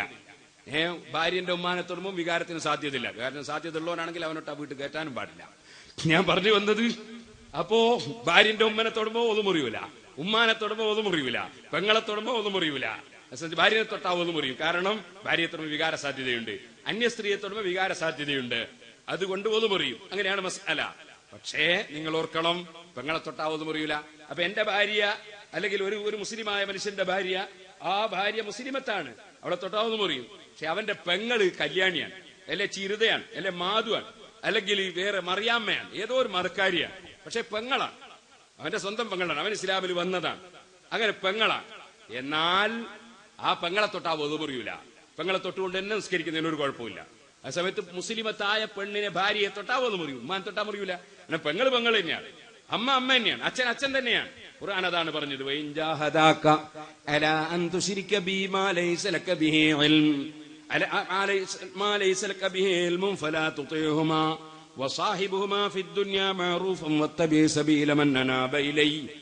നിന്റെ മാതാപിതാക്കൾ അമുസ്ലിങ്ങളാണെങ്കിൽ ആശയം മാറാൻ വേണ്ടി നിന്നോട് പറഞ്ഞാൽ നീ ആശയം മാറാൻ പാടില്ല. നീ ഇസ്ലാമിന്റെ ആശയത്തിൽ ഉറച്ചു നിൽക്കണം. പക്ഷേ അവരോട് നീ നല്ല നിലക്ക് പെരുമാറണം. അച്ഛനാണെന്നത് കാണണം, അമ്മയാണെന്നത് കാണണം. അച്ഛനമ്മ എന്ന നിലക്കുള്ള ബഹുമാനാദരവുകൾ അവർക്ക് നൽകണം. അതേ ഖുർആൻ പഠിപ്പിക്കുകയാണ്. അപ്പൊ ആകയാൽ പരിശുദ്ധ ഇസ്ലാമിൽ വർഗീയതയില്ല, വർഗീയതയുടെ ഒരു കണിക പോലുമില്ല. വർഗീയതയിലേക്ക് പോകാൻ ഒരൊറ്റ മനുഷ്യനെയും ഇസ്ലാം അനുവദിക്കുന്നില്ല. തീവ്രവാദത്തിലേക്ക് പോകാൻ അനുവദിക്കുന്നില്ല, ഭീകരവാദത്തിലേക്ക് പോകാൻ അനുവദിക്കുന്നില്ല. അതുകൊണ്ട് തന്നെ മുസ്ലിം ചെറുപ്പക്കാരെ, ഒരിക്കലും തന്നെ തീവ്രവാദമോ ഭീകരവാദമോ വർഗീയതയോ മനുഷ്യർക്കിടയിൽ ഉണ്ടാകാൻ പാടില്ല. മനുഷ്യർ മാനുഷിക ഐക്യം പുലർത്തി ജീവിക്കണം. പക്ഷേ ഈ പറഞ്ഞതെല്ലാവർക്കും ബാധകമാണ്. പക്ഷേ മതപരമായ രംഗം വരുമ്പോ ഞാൻ പറഞ്ഞല്ലോ, നമ്മുടെ പെരുന്നാളിന് നിസ്കരിക്കാൻ വരുന്നത് മുസ്ലിങ്ങളായിരിക്കും. മറ്റുള്ളവർ പള്ളിയിലേക്ക് വന്ന സൗഹാർദ്ദം തകരും. നാളെ ശ്രീകൃഷ്ണ ജയന്തി നടക്കുമ്പോൾ ആ ശ്രീകൃഷ്ണ ജയന്തിയിൽ പങ്കെടുക്കുന്നത് ഹൈന്ദവ സഹോദരന്മാരായിരിക്കും. അവിടെ മുസ്ലിങ്ങൾ പോയാൽ അവിടെയും സൗഹാർദ്ദം തകരും. മുസ്ലിങ്ങൾ അതിന് പോകാൻ പാടില്ല. അതുപോലെ നമ്മുടെ പള്ളിയിലേക്ക് ഹൈന്ദവർ കയറി വന്ന് ഞങ്ങളും നിസ്കാരത്തിൽ കൂടട്ടെ എന്ന് പറയാൻ പാടില്ല. അതുപോലെ തന്നെ സഹോദരന്മാരെ, നമ്മുടെ പെരുന്നാൾ ആഘോഷങ്ങൾ നമ്മൾ അതിൻ്റെതായ ചിട്ടയിൽ നടത്തും. അതേപോലെ തന്നെ മറ്റു ചിലർ ഓണാഘോഷങ്ങളും അതുപോലെ വിഷു ആഘോഷവും നടത്തും. അവർക്കത് നടത്താൻ സ്വാതന്ത്ര്യമുണ്ട്, നടത്താൻ അനുമതി കൊടുത്തേക്കണം. നമുക്കിത് നടത്താൻ സ്വാതന്ത്ര്യമുണ്ട്. പെരുന്നാൾ വരുമ്പോൾ പോലീസ് സ്റ്റേഷനിലുള്ള പോലീസുകാർ ഭയപ്പെടുന്ന സ്വഭാവം ഉണ്ടാകരുത്. പടക്കം പൊട്ടിച്ചെന്ത് നാശം വരുത്തുമെന്ന പേടിയുണ്ടാകരുത്. ഓണം വരുമ്പോഴും വിഷു വരുമ്പോഴും അങ്ങനെ ഒരു ഭയം പോലീസുകാർക്കുണ്ടാക്കരുത്. മറിച്ച് മുഴുവൻ ആളുകളും പ്രകോപനത്തിന് വഴിയില്ലാത്ത വിധം വളരെ സൗമ്യമായ നിലക്ക് ഓരോ മതക്കാരനും അവനവന്റെ മതമനുസരിച്ച് ജീവിക്കാൻ ഇന്ത്യ രാജ്യത്ത് സ്വാതന്ത്ര്യമുണ്ട്. ഇന്ത്യ പോലെ സ്വാതന്ത്ര്യമുള്ള മറ്റൊരു രാജ്യം വേറെയില്ല. ഏത് മതക്കാരനും അവനവന്റെ ആശയം പറയാൻ സ്വാതന്ത്ര്യമുണ്ട്. ഈ പരിപാടി എത്ര പെട്ടെന്നാണ് നമുക്ക് പെർമിഷൻ കിട്ടിയത്. ഇവിടെ തന്നെ സർക്കാരുമായി ബന്ധപ്പെട്ട വലിയ വിഷയങ്ങളുണ്ട്, എന്നിട്ടും നമുക്കിവിടെ പ്രസംഗിക്കാൻ സൗകര്യം ലഭിച്ചു. ഇത്രയും സ്വാതന്ത്ര്യമുള്ള ഒരു രാജ്യം വേറെ മറ്റൊരു ലോകത്തുണ്ടോ എന്ന സംശയമാണ്. ഈ ഇന്ത്യ രാജ്യത്തിന്റെ പൈതൃകം കാത്തു സൂക്ഷിക്കാൻ സർവ്വ മതക്കാരും സർവ്വ പാർട്ടിക്കാരും സർവ്വ സംഘടനക്കാരും ഒരുപോലെ മനുഷ്യന്മാർ ഐക്യപ്പെടണം. അതാണ് ഞാൻ പറഞ്ഞ മാനുഷിക ഐക്യം. പക്ഷേ നമ്മെ തകർക്കുന്നത് ആരാണ്, എവിടെയാണ്? അതിനെക്കുറിച്ച് അല്പം പറയാനുണ്ട്. ഖുർആൻ അത് സൂചിപ്പിച്ചിട്ടുണ്ട്. മനുഷ്യന് ഭൗതികമായ പ്രേമം, സ്ഥാനമാനത്തിന് വേണ്ടിയുള്ള സ്ഥാനമാനത്തിന് വേണ്ടിയുള്ള ആഗ്രഹം, അതുപോലെ തന്നെ പണത്തോടുള്ള ആഗ്രഹം, ഞാനാണ് വലിയവനെന്ന് വരുത്തി തീർക്കാനുള്ള ആവേശം, ഞാനാണത് ശരിയാക്കിയത്, ഞാനാണിത് ശരിയാക്കിയത്, ഞാൻ മുഖേന അത് ശരിയാകണം, ഞാൻ മുഖേന അല്ലെങ്കിൽ ശരിയാകരുത്. ഇങ്ങനെയുള്ള ദുഷിച്ച ചിന്തകളാണ് മനുഷ്യനെ പിഴപ്പിക്കുന്നത്. ഖുർആൻ അതാണ് പറയുന്നത്, ഇഅ്ലമൂ അന്നമൽ ഹയാത്തുദ് ദുനിയ ലൈബുൻ വലഹുവും വസീനത്തുൻ വതഫാഖുറുൻ ബൈനകും വതകാസുറുൻ ഫിൽ അംവാലി വൽ ഔലാദി കമസലി ഗൈസിൻ അജബൽ കുഫാറ നബാതുഹു ثم يهيج فتراه مصفرا ثم يكون حطاما وفي الآخرة عذاب شديد ومغفرة من الله ورضوان وما الحياة الدنيا إلا متاع الغرور. മനുഷ്യർക്കിടയിൽ, സംഘടനകൾക്കിടയിൽ, പാർട്ടികൾക്കിടയിൽ ഇവിടെ സംഘടനകളോ പ്രകോപനങ്ങളോ ഇല്ലാതിരിക്കാൻ ഖുർആൻ ആത്മീയ നിർദ്ദേശം നൽകുകയാണ്. ഖുർആൻ പഠിപ്പിക്കുന്ന, ഇൽമു, നിങ്ങളെല്ലാം അറിയുവീൻ, അന്നമൽ ഹയാത്തുദ് ദുനിയ, ഈ ഭൗതികമായ ജീവിതം, ലൈബുൻ വലഹുൻ വസീന, അത് കുറെ കളി, കുറെ അനാവശ്യം, കുറെ അഴകി, വതഫാഖുറുൻ ബൈനകും, നിങ്ങൾക്കിടയിൽ പവർ പറയൽ, ഞാനത് ശരിയായത്, ഇവനാണ് സെറ്റാക്കുന്നത്, അവനാണത് ഉണ്ടാക്കിയത്, അങ്ങനെ പവർ പറയൽ.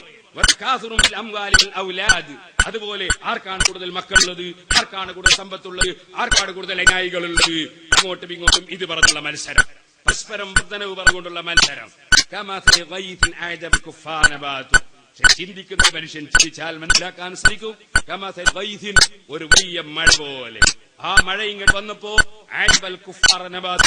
കൃഷി ചെയ്യുന്ന കർഷകന്മാർക്ക് ആ മഴ കിട്ടിയപ്പോൾ അവരെ കൃഷി സ്ഥലത്തുള്ള കൃഷികളൊക്കെ വളരെ ജോറായി വളരെ ഭംഗിയായി തഴച്ച് വളരുന്നത് കണ്ടു. അവരിങ്ങനെ സന്തോഷിച്ചു. പക്ഷേ ആ മഴ എങ്ങുന്നപ്പോൾ അതങ്ങ് ഉണങ്ങിപ്പോയി, മഞ്ഞയായി പോയി. പിന്നീട് അത് സുമയക്കൂഹുതാമാ, ആ ഭംഗിയുള്ള പച്ചയായ കൃഷികൾ ഇപ്പോഴതാ ദൂടലായി ചിഹ്നങ്ങളായി പൊടിപാറിപ്പോയി. അതുപോലെയാണ് ഈ ലോകം. ചോദിക്കട്ടെ, മുമ്പ് കാലത്ത് വെച്ച ഭരണാധികാരികളെവിടെ? പൂർവകാലത്ത് ജീവിച്ച പണ്ഡിതന്മാരെവിടെ? പൂർവകാലത്ത് സ്ഥാനമാനം കാണിച്ചിരുന്ന നേതാക്കൾ, അതുപോലെ വലിയ ഹുങ്ക് കാണിച്ചവരും അല്ലാത്തവരും എവിടെ? എല്ലാവരും പോയില്ലേ മണ്ണിലേക്ക്. ഒരു രാജ്യത്തിന്റെ ഭരണാധികാരി മരിക്കുന്നു, ആ ഭരണാധികാരി കിടക്കുന്നു മണ്ണിൽ. അദ്ദേഹത്തിന്റെ കൊട്ടാരം അടിച്ചു വരിയവനും കിടക്കുന്നു മണ്ണിൽ. ഇവിടെ കിടന്നതിടെ ജീവിതത് 100 കൊല്ലമാണോ? കബിൽ ജീവിക്കുന്നത് എത്ര 1000 കൊല്ലമാണ്? ശേഷം നിൽക്കുന്ന കോടി എത്ര കൊല്ലത്തേതാണ്? ഈ ചെറിയ ലോകത്ത് വേണ്ടിയാണോ മത്സരിക്കുന്നത്?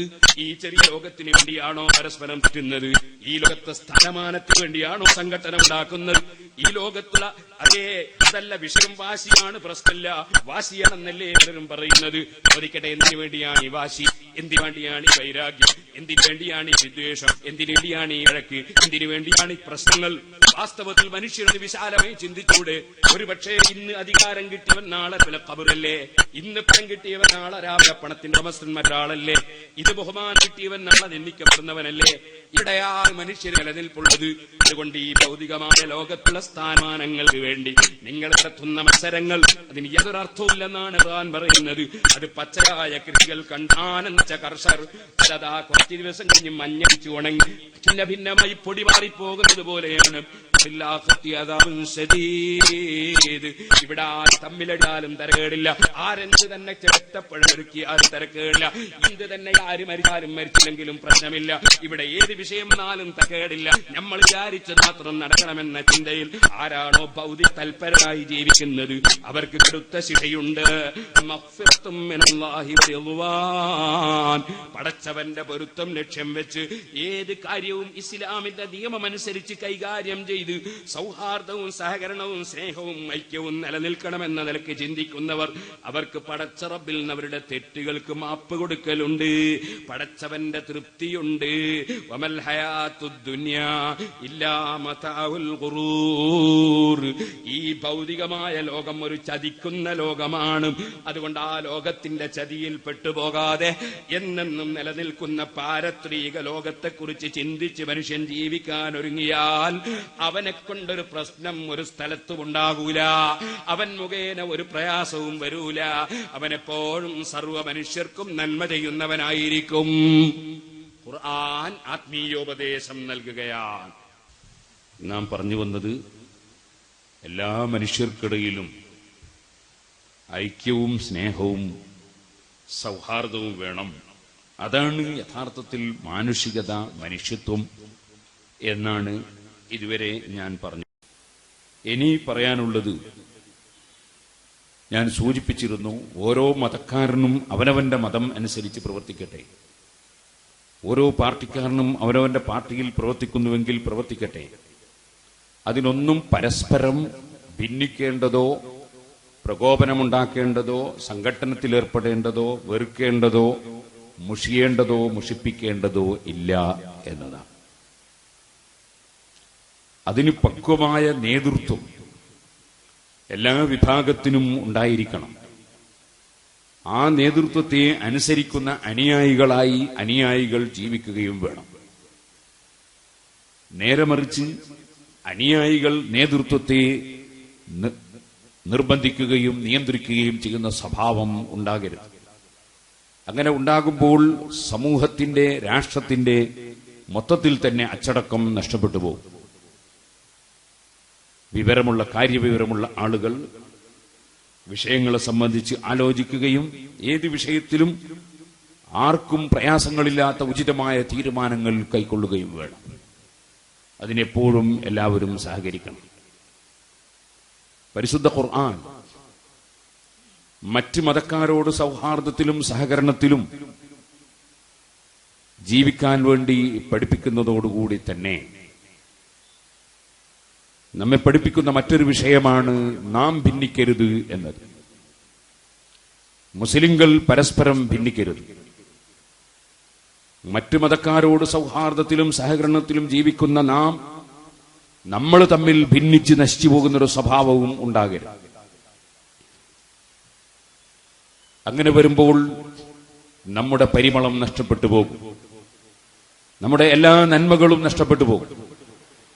നാം ഒരു സാധാരണ സമുദായം അല്ല, മറിച്ച് കുന്തും ഖൈറ ഉമ്മത്തിൻ ഉഖ്രിജത് ലിന്നാസ് തഅ്മുറൂന ബിൽ മഅറൂഫ് വതൻഹൂന അനിൽ മുൻകർ. നിങ്ങൾ ഏറ്റവും ഉത്തമ സമുദായമാണെന്ന് ഖുർആൻ പറയുന്നുണ്ട്. നല്ലത് കൽപ്പിക്കുകയും ചീത്ത വിരോധിക്കുകയും ചെയ്യുന്ന ഒരു സമുദായം. كذلك جعلناكم أمة وسطا لتكونوا شهداء على الناس ويكون الرسول عليكم شهيدا. എല്ലാവർക്കും മാതൃകയായി ജീവിക്കേണ്ട ഒരു സമുദായമാണ് നമ്മുടെ സമുദായം.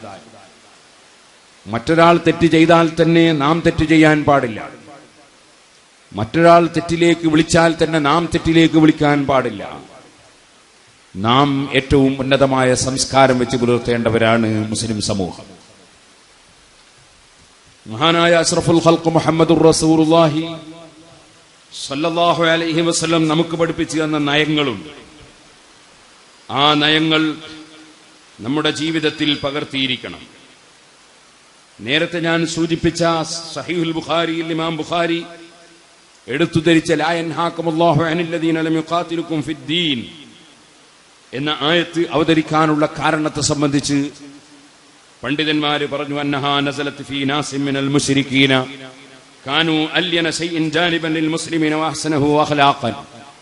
മുസ്ലിമീങ്ങളോട് നല്ല നിലക്ക് പെരുമാറുന്ന ഒരു വിഭാഗം ബഹുദൈവ വിശ്വാസികളായ അമുസ്ലിം സഹോദരന്മാരോട് വളരെ നല്ല നിലക്ക് പെരുമാറണം എന്ന് പഠിപ്പിക്കാനാണ് ഈ ആയത്ത് അവതരിച്ചത് എന്ന് ഇമാം ഇബ്നു ഹജർ അൽ അസ്ഖലാനി റഹിമഹുല്ലാഹ് രേഖപ്പെടുത്തിയത് കാണാം. അതേപോലെ തന്നെ ആ നിലക്ക് ജീവിക്കുന്നവരോട് അതേ നിലക്ക് തന്നെ പെരുമാറണം എന്നതാണ് ഖുർആനും ഹദീസും പഠിപ്പിക്കുന്നത് എന്നും കാണാം. ഈ ആയത്ത് പിൽക്കാലത്ത് മറ്റു ചില ആയത്ത് കൊണ്ട് മൻസൂഖായി എന്ന ഖൗല് ഉദ്ധരിക്കുന്നുണ്ടെങ്കിലും അതൊരു അഭിപ്രായം മാത്രമായിട്ടാണ് ഇബ്നു ഹജർ അൽ അസ്ഖലാനി റഹിമഹുല്ലാഹ് ഉദ്ധരിച്ചിട്ടുള്ളത്. ഞാനത് പണ്ഡിതന്മാർക്ക് വേണ്ടി മാത്രം ഒന്ന് ചെറിയ സൂചന നൽകിയതാണ്. ഇനി രണ്ടാമതായി പറയട്ടെ, പരിശുദ്ധ ഖുർആൻ നമ്മളെ പഠിപ്പിക്കുന്നു, നിങ്ങൾ ആദർശത്തിൽ ഉറച്ചു നിന്നുകൊണ്ട് ഐക്യത്തോടെ ജീവിക്കണം. അതാണ് വഅതസിമൂ ബിഹബ്ലില്ലാഹി ജമീഅൻ വലാ തഫറഖൂ. നിങ്ങൾ അല്ലാഹുവിന്റെ ദീൻ മുറുകെ പിടിക്കണം, നിങ്ങൾ ഭിന്നിക്കരുത്. നാം മറ്റുള്ളവരോട് സൗഹാർദ്ദത്തിൽ ജീവിക്കുന്നതോടുകൂടി തന്നെ നാം പരിശുദ്ധ ദീനുൽ ഇസ്ലാമിന്റെ ആശയങ്ങൾ മുറുകെ പിടിച്ച് നാം ഭിന്നിക്കാതെ ജീവിക്കണം. അനാവശ്യമായ വിവാദങ്ങളൊന്നും നമ്മുടെ ഇസ്ലാമിക പ്രസ്ഥാനത്തിൽ കൊണ്ടുവരാൻ പാടില്ല. ഇന്ന് നമുക്കറിയാം, മുസ്ലിം സമൂഹം ഇന്നും രാവിലെ പത്രമെടുത്തു നോക്കുമ്പോൾ സിറിയയിലും ഇറാഖിലും അഫ്ഗാനിസ്ഥാനിലും പല സ്ഥലങ്ങളിലും മുസ്ലിം സമുദായത്തിലുള്ള പലരും പൊട്ടിത്തെറിച്ച അനുഭവങ്ങളും സംഭവങ്ങളുമാണ്. അടിസ്ഥാനപരമായി മുസ്ലിങ്ങൾക്ക് ഈ പ്രയാസമുണ്ടാകുന്നതിന്റെ അടിസ്ഥാന കാരണം മുസ്ലിങ്ങളിലുള്ള അനാവശ്യ വിവാദങ്ങളാണ്. ചെറിയ ഉദാഹരണത്തിന് ഞാൻ പറയുന്നു, ഷിയാക്കൾ ഉണ്ടാക്കിയ വിവാദം. യാതൊരു ആവശ്യവും വാസ്തവത്തിൽ സമുദായത്തിന് ആ വിവാദം കൊണ്ടില്ല. 1400-ലധികം വർഷങ്ങൾക്ക് മുമ്പ് ആരായിരുന്നു ഭരണം നടത്തേണ്ടത് എന്നതാണ് ഷിയാക്കളുടെ മർമ്മപ്രധാനമായ ചർച്ച. അടുത്ത വർഷം മുതൽ ആര് ഭരണം നടത്തുന്നു എന്നായിരുന്നുവെങ്കിൽ അത് അടുത്ത ഭരണകാലം മുതൽക്ക് നല്ലൊരു ഭരണം കിട്ടാൻ വേണ്ടിയാണെന്ന് നമുക്ക് ധരിക്കാമായിരുന്നു. അതേസമയത്ത് 1400 വർഷം മുമ്പ് ആരായിരുന്നു ആദ്യം ഭരിക്കേണ്ടത് എന്ന് ഇന്ന് ചർച്ച ചെയ്തിട്ട് എന്താണ് കാര്യം? ഈ സമുദായത്തിന് എന്താണ് നേട്ടം? പക്ഷേ വിവാദം നിലനിർത്തി നേതൃത്വം കയ്യിലാക്കി പലർക്കും പലതും ചെയ്യാനുണ്ട്, പലർക്കും പലതും നേടാനുണ്ട്. പക്ഷെ അതിന്റെ പേരിൽ കണ്ണീര് കുടിക്കുന്നത് ഈ സമുദായമാണ്. ആവശ്യമില്ലാത്ത വിവാദം. ആ വിവാദത്തിന്റെ പേരിൽ ഇന്ന് ഇറാഖിലാണെങ്കിലും അഫ്ഗാനിസ്ഥാനിലാണെങ്കിലും സിറിയയിലാണെങ്കിലും ഇറാനിലാണെങ്കിലും ഏത് പ്രദേശത്താണെങ്കിലും അവിടെയെല്ലാം ഇസ്ലാമിന്റെ ശത്രുക്കൾ ഷിയാക്കളെ ഉപയോഗിച്ചുകൊണ്ടാണ് എല്ലാവിധ ഭിന്നതകളും ഉണ്ടാക്കുന്നതും ഉണ്ടാക്കിയത് വിജയിപ്പിക്കുന്നതും എന്ന് ഏത് ചരിത്ര വിദ്യാർത്ഥിക്കും ഏത് പഠിതാവിനും മനസ്സിലാക്കാൻ സാധിക്കും. വാസ്തവത്തിൽ അനാവശ്യമായൊരു വിവാദം. മഹാന്മാരായ സഹാബത്ത്, മഹാനായ സയ്യിദ്ന അബൂബക്കർ സിദ്ദീഖ് റളിയല്ലാഹു അൻഹു മുതൽ അലി ഇബ്നു അബീ ത്വാലിബ് റളിയല്ലാഹു അൻഹു മുതൽ സർവ്വ സഹാബികളും ഒരു തർക്കത്തിനും ഇല്ലാതെ അവരെല്ലാവരും യോജിച്ചുകൊണ്ട് ആ കാലഘട്ടത്തിലെടുത്ത തീരുമാനം, ആ തീരുമാനത്തെ പിന്നീട് എന്തിന് മുസ്ലിം സമുദായത്തിൽ ഒരു വിഭാഗം ചോദ്യം ചെയ്തു. അതിന്റെ ഭവിഷ്യത്ത് മുസ്ലിം സമുദായം അന്ത്യനാൾ വരെ അനുഭവിച്ചുകൊണ്ടിരിക്കുകയാണ്. ഇതുപോലെ നിങ്ങൾക്ക് കാണാം, മഹാനായ അലി ഇബ്നു അബീ ത്വാലിബ് റളിയല്ലാഹു അൻഹു മുആവിയ റളിയല്ലാഹു അൻഹു തമ്മിൽ ചെറിയ ചില്ലറ അഭിപ്രായ വ്യത്യാസങ്ങൾ വന്നപ്പോൾ അതിന്റെ മസ്ലഹത്തിനു വേണ്ടി പരിശ്രമം ഉണ്ടായി. ആ മസ്ലഹത്തിനു വേണ്ടി പരിശ്രമിച്ചപ്പോൾ മസ്ലഹത്ത് നടക്കരുത് എന്നുദ്ദേശിക്കുന്ന കുറച്ച് തീവ്രവാദികൾ അവർ മസ്ലഹത്തിന് ഒരുങ്ങിയ കക്ഷികളെ വിമർശിച്ചു. വിമർശനം മൂത്ത് അവർ ഇസ്ലാമിൽ നിന്ന് പുറത്തുപോയ മുശ്രിക്കുകളാണെന്ന് വിധിച്ചു. അങ്ങനെ മഹാനായ അലി ഇബ്നു അബീ ത്വാലിബ് റളിയല്ലാഹു അൻഹു ശിർക്ക് ചെയ്ത മുശ്രിക്കാണെന്ന വാദം ഖവാരിജുകൾ എന്ന് പറയുന്ന ഒരു വിഭാഗം കൊണ്ടുവന്നു. അവരാണ് അലി റളിയല്ലാഹു അൻഹുവിനെ വധിച്ചത്. ഇതുപോലെ നീതി നടപ്പാക്കണം എന്ന വാദത്തോടുകൂടി തീവ്രവാദികൾ പുറപ്പെട്ടു. ആ തീവ്രവാദികളാണ് ഉസ്മാൻ ഇബ്നു അഫ്ഫാൻ റളിയല്ലാഹു അൻഹുവിന്റെ തലവെട്ടിയത്. അവർ വലിയ സമാധാന പ്രേമികളും ഉസ്മാൻ റളിയല്ലാഹു അൻഹു ഒരു കുഴപ്പത്തിന്റെ ആളുമായിരുന്നോ? പക്ഷേ ഏറ്റവും വലിയ സമാധാനിയായ ഉസ്മാൻ റളിയല്ലാഹു അൻഹുവിന് തീവ്രവാദികൾ അനുകൂലിക്കാൻ നിർവാഹമുണ്ടായിരുന്നില്ല. തീവ്രവാദികൾ പറഞ്ഞത് നിയമം കയ്യിലെടുക്കാൻ അവരെ അനുവദിക്കണം എന്നതാണ്. ഉസ്മാൻ റളിയല്ലാഹു അൻഹു പറഞ്ഞതോ അത് കോടതിയിൽ കേസ് വന്ന് കോടതി തീരുമാനമെടുക്കട്ടെ എന്നാണ്. കോടതിക്ക് വിടൂല, തീരുമാനം ഞങ്ങൾ എടുക്കും എന്ന നിലക്ക് നിയമം കയ്യിലെടുക്കാൻ ഇറങ്ങിയ ചെറുപ്പക്കാരാണ് ഉസ്മാൻ റളിയല്ലാഹു അൻഹുവിനെ വെട്ടിക്കൊന്നത്. ഞാൻ ഇസ്ലാം ജിഹാദ് ഭീകരത എന്ന എന്റെ സീഡിയിൽ വിശദമായി ആ സംഭവം പറഞ്ഞിട്ടുണ്ട്. ഞാൻ പറഞ്ഞു വരുന്നത് നിങ്ങൾ ഓർക്കണം, നിയമം കയ്യിലെടുത്ത് വ്യവസ്ഥാപിതമായ ഭരണം നടക്കുന്ന സ്ഥലത്ത് നിയമം കയ്യിലെടുക്കുന്ന തീവ്രവാദികളാണ് ഉസ്മാൻ റളിയല്ലാഹു അൻഹുവിനെ തലവെട്ടിക്കൊന്നത്. വാസ്തവത്തിൽ അത് ആവശ്യമില്ലാത്ത കാര്യമാണ്. അതിന്റെ ഭവിഷ്യത്ത് ഇന്നും അനുഭവിച്ചുകൊണ്ടിരിക്കുകയാണ് മുസ്ലിം ലോകം. മഹാനായ അലി ഇബ്നു അബീ ത്വാലിബ് റളിയല്ലാഹു അൻഹു കൊന്നത് സുന്നത്ത് ജമാഅത്തിന്റെ വിരോധികളായ ഖവാരിജികളാണ്. ആ കൊന്ന മനുഷ്യനെതിരെ നടപടി സ്വീകരിക്കാൻ വേണ്ടി ശ്രമിക്കുമ്പോൾ അദ്ദേഹം പറഞ്ഞ വാക്ക്, അദ്ദേഹത്തിന്റെ കയ്യും കാലുമൊക്കെ അദ്ദേഹം നാട്ടിൽ ഫിത്ന ഉണ്ടാക്കുന്നവൻ എന്ന നിലക്ക് ഗവൺമെന്റിന്റെ വിധി പ്രകാരം, സർക്കാരിന്റെ കോടതിയുടെ വിധി പ്രകാരം കയ്യും കാലുമൊക്കെ മുറിക്കുമ്പോ അദ്ദേഹം പറഞ്ഞു, അതൊന്നും എനിക്ക് പ്രശ്നമല്ല, എന്റെ നാവ് മുറിക്കാൻ പാടില്ല, ഞാൻ ദിക്ർ ചൊല്ലുന്ന നാവാണ്. അലി റളിയല്ലാഹു അൻഹു കൊന്ന മനുഷ്യനാണ്, അയാൾ ദിക്ർ ചൊല്ലാണ്. അപ്പൊ നിങ്ങൾ ആലോചിക്കണം, ദിക്റിലൂടെ മനുഷ്യനെ പിഴപ്പിക്കുന്നവരും പിഴച്ചവരുമുണ്ട്, സൽക്കർമ്മം കാണിച്ച് ജനങ്ങളെ വഞ്ചിക്കുന്നവരുണ്ട്. ആശയപരമായ തെറ്റുകൊണ്ട് മുസ്ലിം സമുദായത്തിൽ പ്രശ്നങ്ങൾ ഉണ്ടാക്കിയ പലരുമുണ്ട്. എവിടെയും അള്ളാഹുവിന്റെ നോട്ടം ഹൃദയത്തിലേക്കാണ്. ഹൃദയം നന്നാകാതെ ബാഹ്യമായി മാത്രം ഒരു മനുഷ്യൻ നന്നായതുകൊണ്ട് നന്നാകലാവൂല. മനുഷ്യന്റെ ഹൃദയം അഹങ്കാരമില്ലാത്തതും അസൂയയില്ലാത്തതും വിദ്വേഷമില്ലാത്തതുമാകണം. മോനെ അനസേ ഇൻ ഖദർത അൻ തുസ്ബിഹ വതുംസിയ ലൈസ ഫീ ഖൽബിക ഗിസ്സുൽ ലിഅഹദിൻ ഒരാളോടും വെറുപ്പില്ലാത്ത വിദ്വേഷമില്ലാത്ത ഒരു മനസ്സുമായി നിനക്ക് ജീവിക്കാൻ കഴിയുമോ അനസേ? ഫഫഅൽ, നീ അങ്ങനെ ചെയ്തോ. എന്താണ് കാരണം? വദാലിക മിൻ സുന്നത്തി, അതാണ് എന്റെ നടപടിക്രമം. എനിക്കാരോടും വിദ്വേഷമില്ല. എന്നെ കല്ലെറിഞ്ഞവരോട് വിദ്വേഷമില്ല, എന്നെ ചീത്ത പറഞ്ഞവരോട് വിദ്വേഷമില്ല, എന്നെ തെറി പറഞ്ഞവരോട് വിദ്വേഷമില്ല, എന്നെ നിന്ദിച്ചവരോട് വിദ്വേഷമില്ല, ഒരാളോടും വിദ്വേഷമില്ല. അതാണ് എന്റെ നടപടിക്രമം. അതുകൊണ്ട് തന്നെ വമൻ അഹ്യാ സുന്നത്തി ഫഖദ് അഹബ്ബനി, എന്റെ നടപടിക്രമം ആരാണോ സജീവമാക്കുന്നത് അവൻ എന്നെ സ്നേഹിച്ചവനാണ്. വമൻ അഹബ്ബനി കാന മഈ ഫിൽ ജന്ന, എന്നെ സ്നേഹിച്ചവൻ എന്റെ കൂടെ സ്വർഗത്തിലാണ്. ഇതാണ് അഷ്റഫുൽ ഖൽഖ് സല്ലല്ലാഹു അലൈഹി വസല്ലം അധ്യാപനം. അതുകൊണ്ട് തന്നെ നമ്മൾ ആരോടും വിദ്വേഷം വെക്കുന്നവരാകരുത്. മറിച്ച് എപ്പോഴും വസ്സുൽഹു ഖൈർ, മസ്ലഹത്ത്, സന്ധി ഉണ്ടാക്കുക എന്നത് അത് ഖൈറാണെന്ന് പരിശുദ്ധ ഖുർആൻ വ്യക്തമായി പറഞ്ഞതാണ്. എവിടെയും മസ്ലഹത്തിന് വേണ്ടി മാത്രമേ മനുഷ്യൻ ചിന്തിക്കാവൂ, അതിനുവേണ്ടി മാത്രമേ മനുഷ്യൻ പരിശ്രമിക്കാവൂ. ഭിന്നതയ്ക്ക് കാരണമാകുന്ന പ്രവർത്തനങ്ങൾ നടത്തരുത്. അതുകൊണ്ടാണ് ഖുർആൻ പ്രത്യേകം പറഞ്ഞു ആശയപരമായി, വഅതസിമു ബിഹബ്ലില്ലാഹി ജമീഅൻ വലാ തഫറഖൂ, നിങ്ങൾ അല്ലാഹുവിന്റെ ദീൻ മുറുകെ പിടിക്കണം, നിങ്ങൾ ഒരിക്കലും തന്നെ ഭിന്നിച്ചു പോകരുത്. നിങ്ങൾ അല്ലാഹുവിന്റെ ദീനിന് അല്ലാഹു തആലയോട് ഉപയോഗിച്ച പ്രയോഗം കയറ് എന്നാണ്. ഹബ്ല് എന്ന വാക്കിന്റെ അർത്ഥം കയറ് എന്നാണ്. കയറ് എന്ന് പറയുന്ന വസ്തു ചെറിയ ചെറിയ ചകിരി നാരുകൾ കൊണ്ട് പിരിച്ചുണ്ടാക്കുന്ന വസ്തുവാണ്. ചെറിയ ചെറിയത് കൂടിച്ചേരുമ്പോഴാണ് ശക്തി. ആ ചെറിയ നാരുകൾ ഒറ്റക്കാകുമ്പോൾ പിടിച്ചാൽ പൊട്ടിപ്പോകും. ആ ചെറിയ ചകിരി നാരുകൾ ഒന്നിച്ചു കൂടിയപ്പോൾ വലിയ വലിയ കപ്പലുകളും തടികളും പിടിച്ചു കെട്ടാൻ അത് മതി. ഒരു വെള്ളത്തിനും അതിനെ ഒലിപ്പിച്ചു കൊണ്ടുപോകാൻ കഴിയില്ല. നാരുകൾ കൂടിച്ചേർന്നാണ് അതേ കയർ. മറ്റതുകൂടി നിങ്ങൾ നോക്കൂ, വഅതസിമു ബിഹബ്ലില്ലാഹി ജമീഅൻ വലാ തഫറഖൂ, നിങ്ങൾ എല്ലാവരും ഒരേ ഒരു കയർ മുറുകെ പിടിക്കണം. ആ കയർ നമുക്ക് നീട്ടിത്തന്ന ആളാണ് മുഹമ്മദ് റസൂലുള്ളാഹി സ്വല്ലല്ലാഹു അലൈഹി വസല്ലം. അവിടുന്ന് പഠിപ്പിച്ച ദീൻ, അതിന്റെ തലയാണ് സിദ്ദീഖ് റളിയല്ലാഹു അൻഹു പിടിച്ചത്. അത് തന്നെയാണ് സഹാബത്ത് പിടിച്ചത്. അതാണ് താബിയുകൾ പിടിച്ചത്. അതിന്റെ ബാക്കി തലയാണ് തബഉ താബിയങ്ങൾ പിടിച്ചത്. അങ്ങനെ അവരുടെ കാലഘട്ടം മുതൽ ഇന്നേ വരെയുള്ള മുസ്ലിം ഉമ്മത്ത് ലോകം മുഴുക്കെ വിശ്വസിച്ചു വരികയും പ്രവർത്തിച്ചു വരികയും ചെയ്യുന്ന വിശ്വാസവും ആചാരം അത് മുറുകെ പിടിക്കണമെന്നാണ് ഈ ഖുർആൻ പഠിപ്പിക്കുന്നത്. വഅതസിമു ബിഹബ്ലില്ലാഹി ജമീഅ, പടച്ചവൻ നിങ്ങൾക്ക് തന്ന ഈ ദീനാകുന്ന കയറു അതെല്ലാവരും ഒത്തൊരുമിച്ച് പിടിക്കണം. ഇതിൽ ആരും ഭിന്നിച്ചു പോകരുത്. വലാ തഫറഖൂ, നിങ്ങൾ ഭിന്നിച്ചു പോകരുത്, അത് തന്നെ പിടിക്കണം. നബി സല്ലല്ലാഹു അലൈഹി വസല്ലമ തങ്ങൾ പഠിപ്പിച്ചത് എന്താണോ അത് മുറുകെ പിടിക്കണം.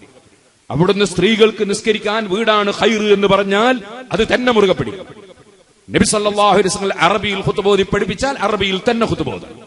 നബി സല്ലല്ലാഹു അലൈഹി വസല്ലം അറബിയിൽ തന്നെ ബാങ്ക് കൊടുത്ത് പഠിപ്പിച്ചാൽ ബാങ്ക് അറബിയിൽ തന്നെ ആയിരിക്കണം. നബി സല്ലല്ലാഹു അലൈഹി വസല്ലം തങ്ങൾ എന്താണോ പഠിപ്പിച്ചത് അത് അതേപോലെ ചെയ്യണം. ആ നബി തങ്ങൾ പഠിപ്പിച്ചത് മുറുകെ പിടിച്ചവരാണ് സഹാബത്ത്.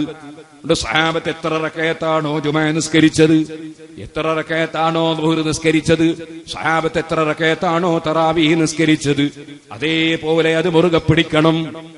ആ സഹാബത്ത് എന്താണോ ഓരോ വിഷയത്തിലും വിധിച്ചത്, എന്താണോ നടപ്പാക്കിയത് അത് മുറുകെ പിടിക്കണം. അവിടെയാണ് സുഹൃത്തുക്കളെ മഹാന്മാരായ 4 മദ്ഹബിന്റെ ഇമാമിങ്ങളും വിജയം കൈവരിച്ചത്.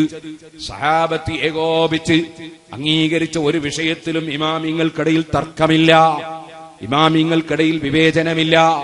സഹാബത്ത് ഒത്തൊരുമിച്ച് പ്രഖ്യാപിച്ച 3 തലാഖ് 3 തന്നെ. അവരൊത്തൊരുമിച്ച് നിസ്കരിച്ച തറാവി 20-ൽ കുറവില്ല. അതുപോലെ അവർ അറബിയിൽ ഖുതുബ ഓതിയപ്പോൾ അറബിയിൽ അല്ലാതെ ഖുതുബയില്ല.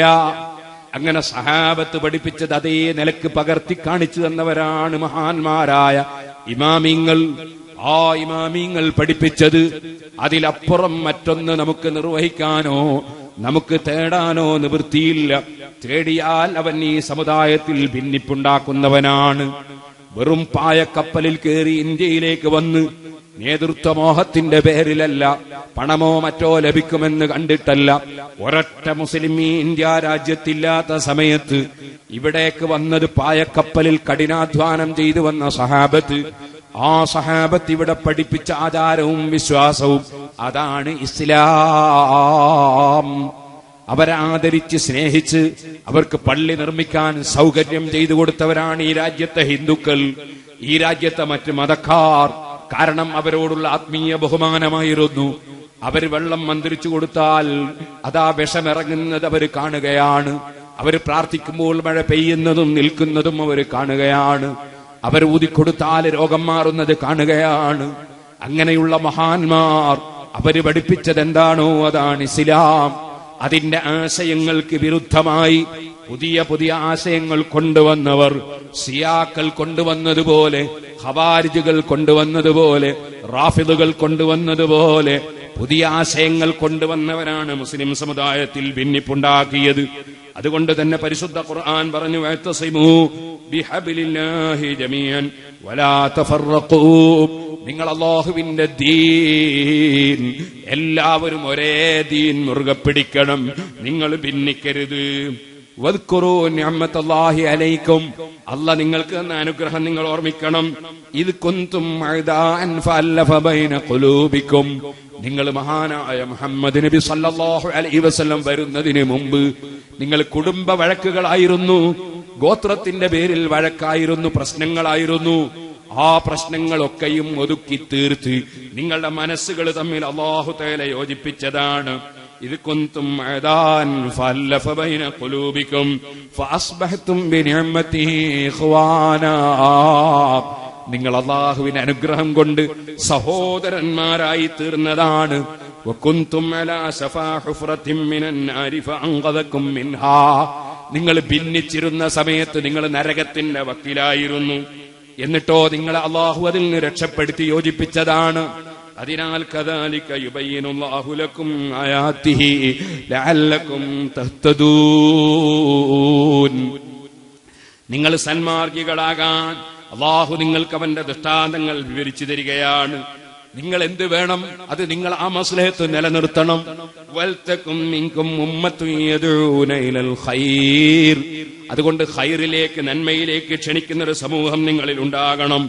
ഭിന്നിപ്പിക്കുന്ന സംഘടനയല്ല വേണ്ടത്, ഭിന്നിപ്പിക്കുന്ന നേതാക്കളല്ല വേണ്ടത്, ഭിന്നിപ്പിക്കുന്ന പ്രവർത്തനങ്ങളല്ല വേണ്ടത്, മറിച്ച് നന്മയിലേക്ക് ക്ഷണിക്കുന്നൊരു സമൂഹം ഇവിടെ ഉണ്ടാകണം. വയഅ്മുറൂന ബിൽ മഅറൂഫ്, അവർ നല്ല കാര്യം നിർദ്ദേശിക്കുന്നവർ. വയൻഹൗന അനിൽ മുൻകർ, നിഷിദ്ധമായ കാര്യം വിരോധിക്കുന്നവർ. വഉലൈക ഹുമുൽ മുഫ്ലിഹൂൻ, അവരാണ് യഥാർത്ഥ വിജയികൾ. വലാ തകൂനൂ കല്ലദീന തഫറഖൂ വഖ്തലഫൂ മിൻ ബഅദി മാ ജാഅഹുൽ ബയ്യിനാത്ത്. തെളിവുകളൊക്കെ കിട്ടിയിട്ടും ഭിന്നതയുമായി നടക്കുന്നവരുടെ കൂട്ടത്തിൽ നിങ്ങൾ പെട്ടുപോകരുത്. വഉലൈക ലഹും അദാബുൻ അളീം, അവർക്ക് ഭയങ്കരമായ ശിക്ഷയുണ്ട്. യൗമ തബിയദ്ദു വജൂഹും വതസ്വദ്ദു വജൂഹ്, മുഴുവൻ ആളുകളിലും അതേ ഒരു വിഭാഗത്തിന്റെ മുഖം സന്തോഷം കൊണ്ട് വെളുക്കുന്നൊരു ദിവസമുണ്ട്. വതസ്വദ്ദു വജൂഹ്, മറ്റൊരു വിഭാഗത്തിന്റെ മുഖം ദുഃഖം കൊണ്ട് കറുത്തു പോകുന്നൊരു ദിവസമുണ്ട്. ഫഅമ്മല്ലദീന സുവദ്ദത് വജൂഹുഹും, മുഖം കറുത്തു പോകുന്ന കക്ഷികൾ, അകഫർതും ബഅദ ഈമാനിക്കും, നിങ്ങൾക്ക് ഈമാനും ഇസ്ലാമും ഒക്കെ ഉണ്ടായിട്ട് അതിൽ നിന്ന് നിങ്ങൾ രാജിവെച്ചു പോയി, നിങ്ങളതാ നിഷേധത്തിലേക്ക് പോയവരല്ലേ. നേരത്തെ നിങ്ങൾ ശരിയായ വിശ്വാസത്തിലായിരുന്നില്ലേ? അതിൽ നിന്ന് നിങ്ങൾ ആരെല്ലാമോ പറഞ്ഞു വഞ്ചിച്ച് നിങ്ങൾ അതിൽപ്പെട്ട് നിങ്ങൾ ശരിയായ വിശ്വാസത്തിൽ നിന്ന് പുതിയ ആശയങ്ങളിലേക്ക് പോയവരല്ലേ. ഫദൂഖുൽ അദാബ ബിമാ കുൻതും തക്ഫുറൂൻ, നിങ്ങൾ ശിക്ഷ രുചി നോക്കിക്കോളൂ, നിങ്ങൾ സത്യം നിഷേധിച്ചവരാണ്. ഇങ്ങനെ പറയുന്നൊരു സമയമുണ്ട്. ആരാണ് മുഖം സന്തോഷം കൊണ്ട് വെളുക്കുന്നവർ? ഈ ആയത്തിന്റെ തഫ്സീറിൽ സഹാബത്ത് വിവരിക്കുന്നു, ഇബ്നു കസീർ ഉദ്ധരിക്കുന്നു. അതേ യൗമ തബിയദ്ദു വജൂഹു അഹ്ലിസ് സുന്നത്തി വൽ ജമാഅ, നബിയും സഹാബത്തും പഠിപ്പിച്ച സുന്നത്ത് ജമാഅത്ത് വിശ്വസിച്ച് ആചരിക്കുന്നവർ, അവരുടെ മുഖമാണ് അവിടെ സന്തോഷം കൊണ്ട് വെളുക്കുമെന്ന് പറഞ്ഞത്. സുന്നികളുടെ മുഖമാണ് സന്തോഷം കൊണ്ട് വെളുക്കുമെന്ന് പറഞ്ഞത്. വതസ്വദ്ദു വജൂഹ്, സുന്നത്ത് ജമാഅത്തിൽ നിന്ന് മാറി നിന്ന് തിരിഞ്ഞു നിന്ന് ഉപ്പാപ്പ മുശ്രിക്കാണ്, പഴയ കാലത്തുള്ള അലിമീങ്ങളൊക്കെ മുശ്രിക്കീങ്ങളാണ്, ഇമാമീങ്ങൾ പിഴച്ചവരാണ്, സഹാബത്ത് പിഴച്ചവരാണ് എന്ന് പറഞ്ഞ കക്ഷികളുടെ മുഖം മുഖമാണ് കറുത്തു പോകുന്നത്. യൗമ തസ്വദു വുജൂഹു അഹ്ലിൽ ബിദ്അത്തി വല്ലലാല, പുത്തനാശയക്കാരുടെ മുഖമാണ് കറുത്തു പോകുന്നത്. സുന്നികളുടെ മുഖം സന്തോഷം കൊണ്ട് വെളുക്കുന്ന ദിവസം. ഈ ആയത്തിന്റെ തഫ്സീർ മഹാനായ ഇബ്നു അബ്ബാസ് റളിയല്ലാഹു അൻഹുവിനെ പോലെ, അബ്ദുല്ലാഹി ഇബ്നു ഉമർ റളിയല്ലാഹു അൻഹുവിനെ പോലുള്ള സഹാബത്ത് പറഞ്ഞ തഫ്സീറാണത്. അതുകൊണ്ട് തന്നെ മുസ്ലിം ഉമ്മത്ത് ഷിയാക്കളിലോ ഖവാരിജുകളിലോ റാഫിദുകളിലോ, റാഫിദുകൾ എന്ന് പറയുന്ന കക്ഷികളാണ് പടച്ചവന് കയ്യും കാലുമുണ്ടെന്ന് വാദിച്ചത്, അവരാണ് പടച്ചവരുടെ സിംഹാസനത്തിൽ ഇരിക്കുന്നുവെന്ന് വാദിച്ചത്, അവരാണ് സഹാബത്ത് പിഴച്ചുപോയി എന്ന് പറഞ്ഞത്, അവരാണ് സഹാബത്തിനെ ചീത്ത പറഞ്ഞത്. അങ്ങനെയുള്ള ഏതാശയക്കാർ ഏത് കാലത്ത് ഏത് പേരിൽ വരുന്നുണ്ടോ, പേരൊന്നും ഇവിടെ പറയുന്നില്ല, അതിലൊന്നും മുസ്ലിം സമുദായം പെട്ടുപോകരുത്. അതിലൂടെ മുസ്ലിം ഉമ്മത്തിനെ ഭിന്നിപ്പിക്കുന്നതിൽ കൂട്ടുചേരരുത്. മുസ്ലിം ഉമ്മത്ത് സഹാബത്ത് പഠിപ്പിച്ച, ഇമാമിങ്ങൾ പഠിപ്പിച്ച സുന്നത്ത് ജമാഅത്ത് മുറുകെ പിടിച്ച് ജീവിക്കണം. അതിനുവേണ്ടി ഇവിടെ പ്രവർത്തനങ്ങൾ നടക്കണം. പരിശുദ്ധ ഖുർആൻ പറയുന്നു, അമ്മല്ലദീന ബിയദ്ദത്ത് വജൂഹുഹും, മുഖം സന്തോഷം കൊണ്ട് വെളുക്കുന്ന സുന്നത്ത് ജമാഅത്തിന്റെ ആളുകൾ, ഫഫീ റഹ്മത്തില്ലാഹ്, അവർ അല്ലാഹുവിന്റെ അനുഗ്രഹത്തിലാണ്. ഹും ഫീഹാ ഖാലിദൂൻ, ആ അനുഗ്രഹത്തിന്റെ സ്വർഗത്തിൽ അവർ കാലകാലം താമസിക്കുന്നവരാണ്. അതുകൊണ്ട് ഇസ്ലാമിന്റെ കൂട്ടായ്മയാണ് സുന്നത്ത് ജമാഅത്ത്. അത് മുറുകെ പിടിച്ച് ജീവിക്കണമെന്നാണ് വഅ്തസിമൂ ബിഹബ്ലില്ലാഹി ജമീഅൻ വലാ തഫറഖൂ എന്ന ആയത്ത് പഠിപ്പിക്കുന്നത്. പരിശുദ്ധ ഖുർആൻ പഠിച്ച മുഴുവൻ ആലിമീങ്ങൾക്കും ഇതറിയാം.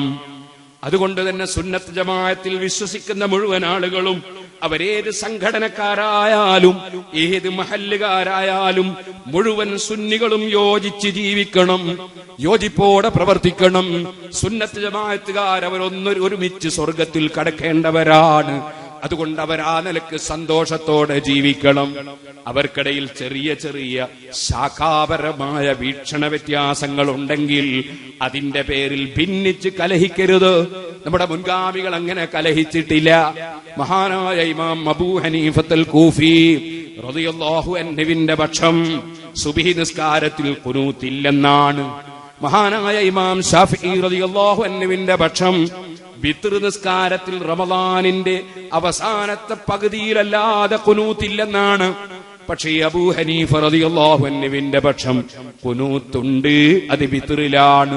ശാഫി ഇമാമിന്റെ പക്ഷം ഖുനൂത്തുണ്ട്, അത് സുബ്ഹിലാണ്.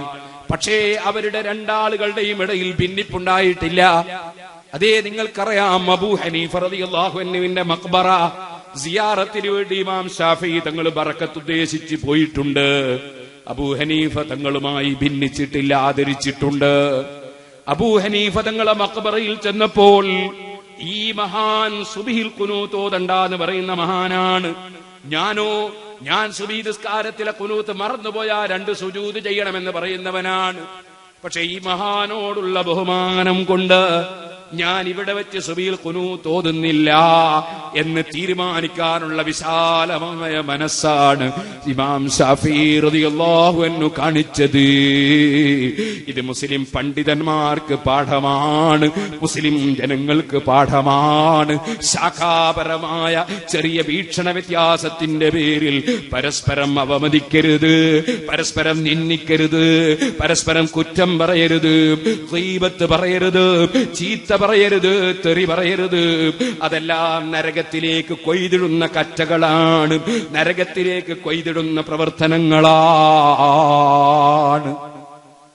മുസ്ലിം ഉമ്മത്ത് വളരെ ആഴത്തിൽ ചിന്തിക്കണം.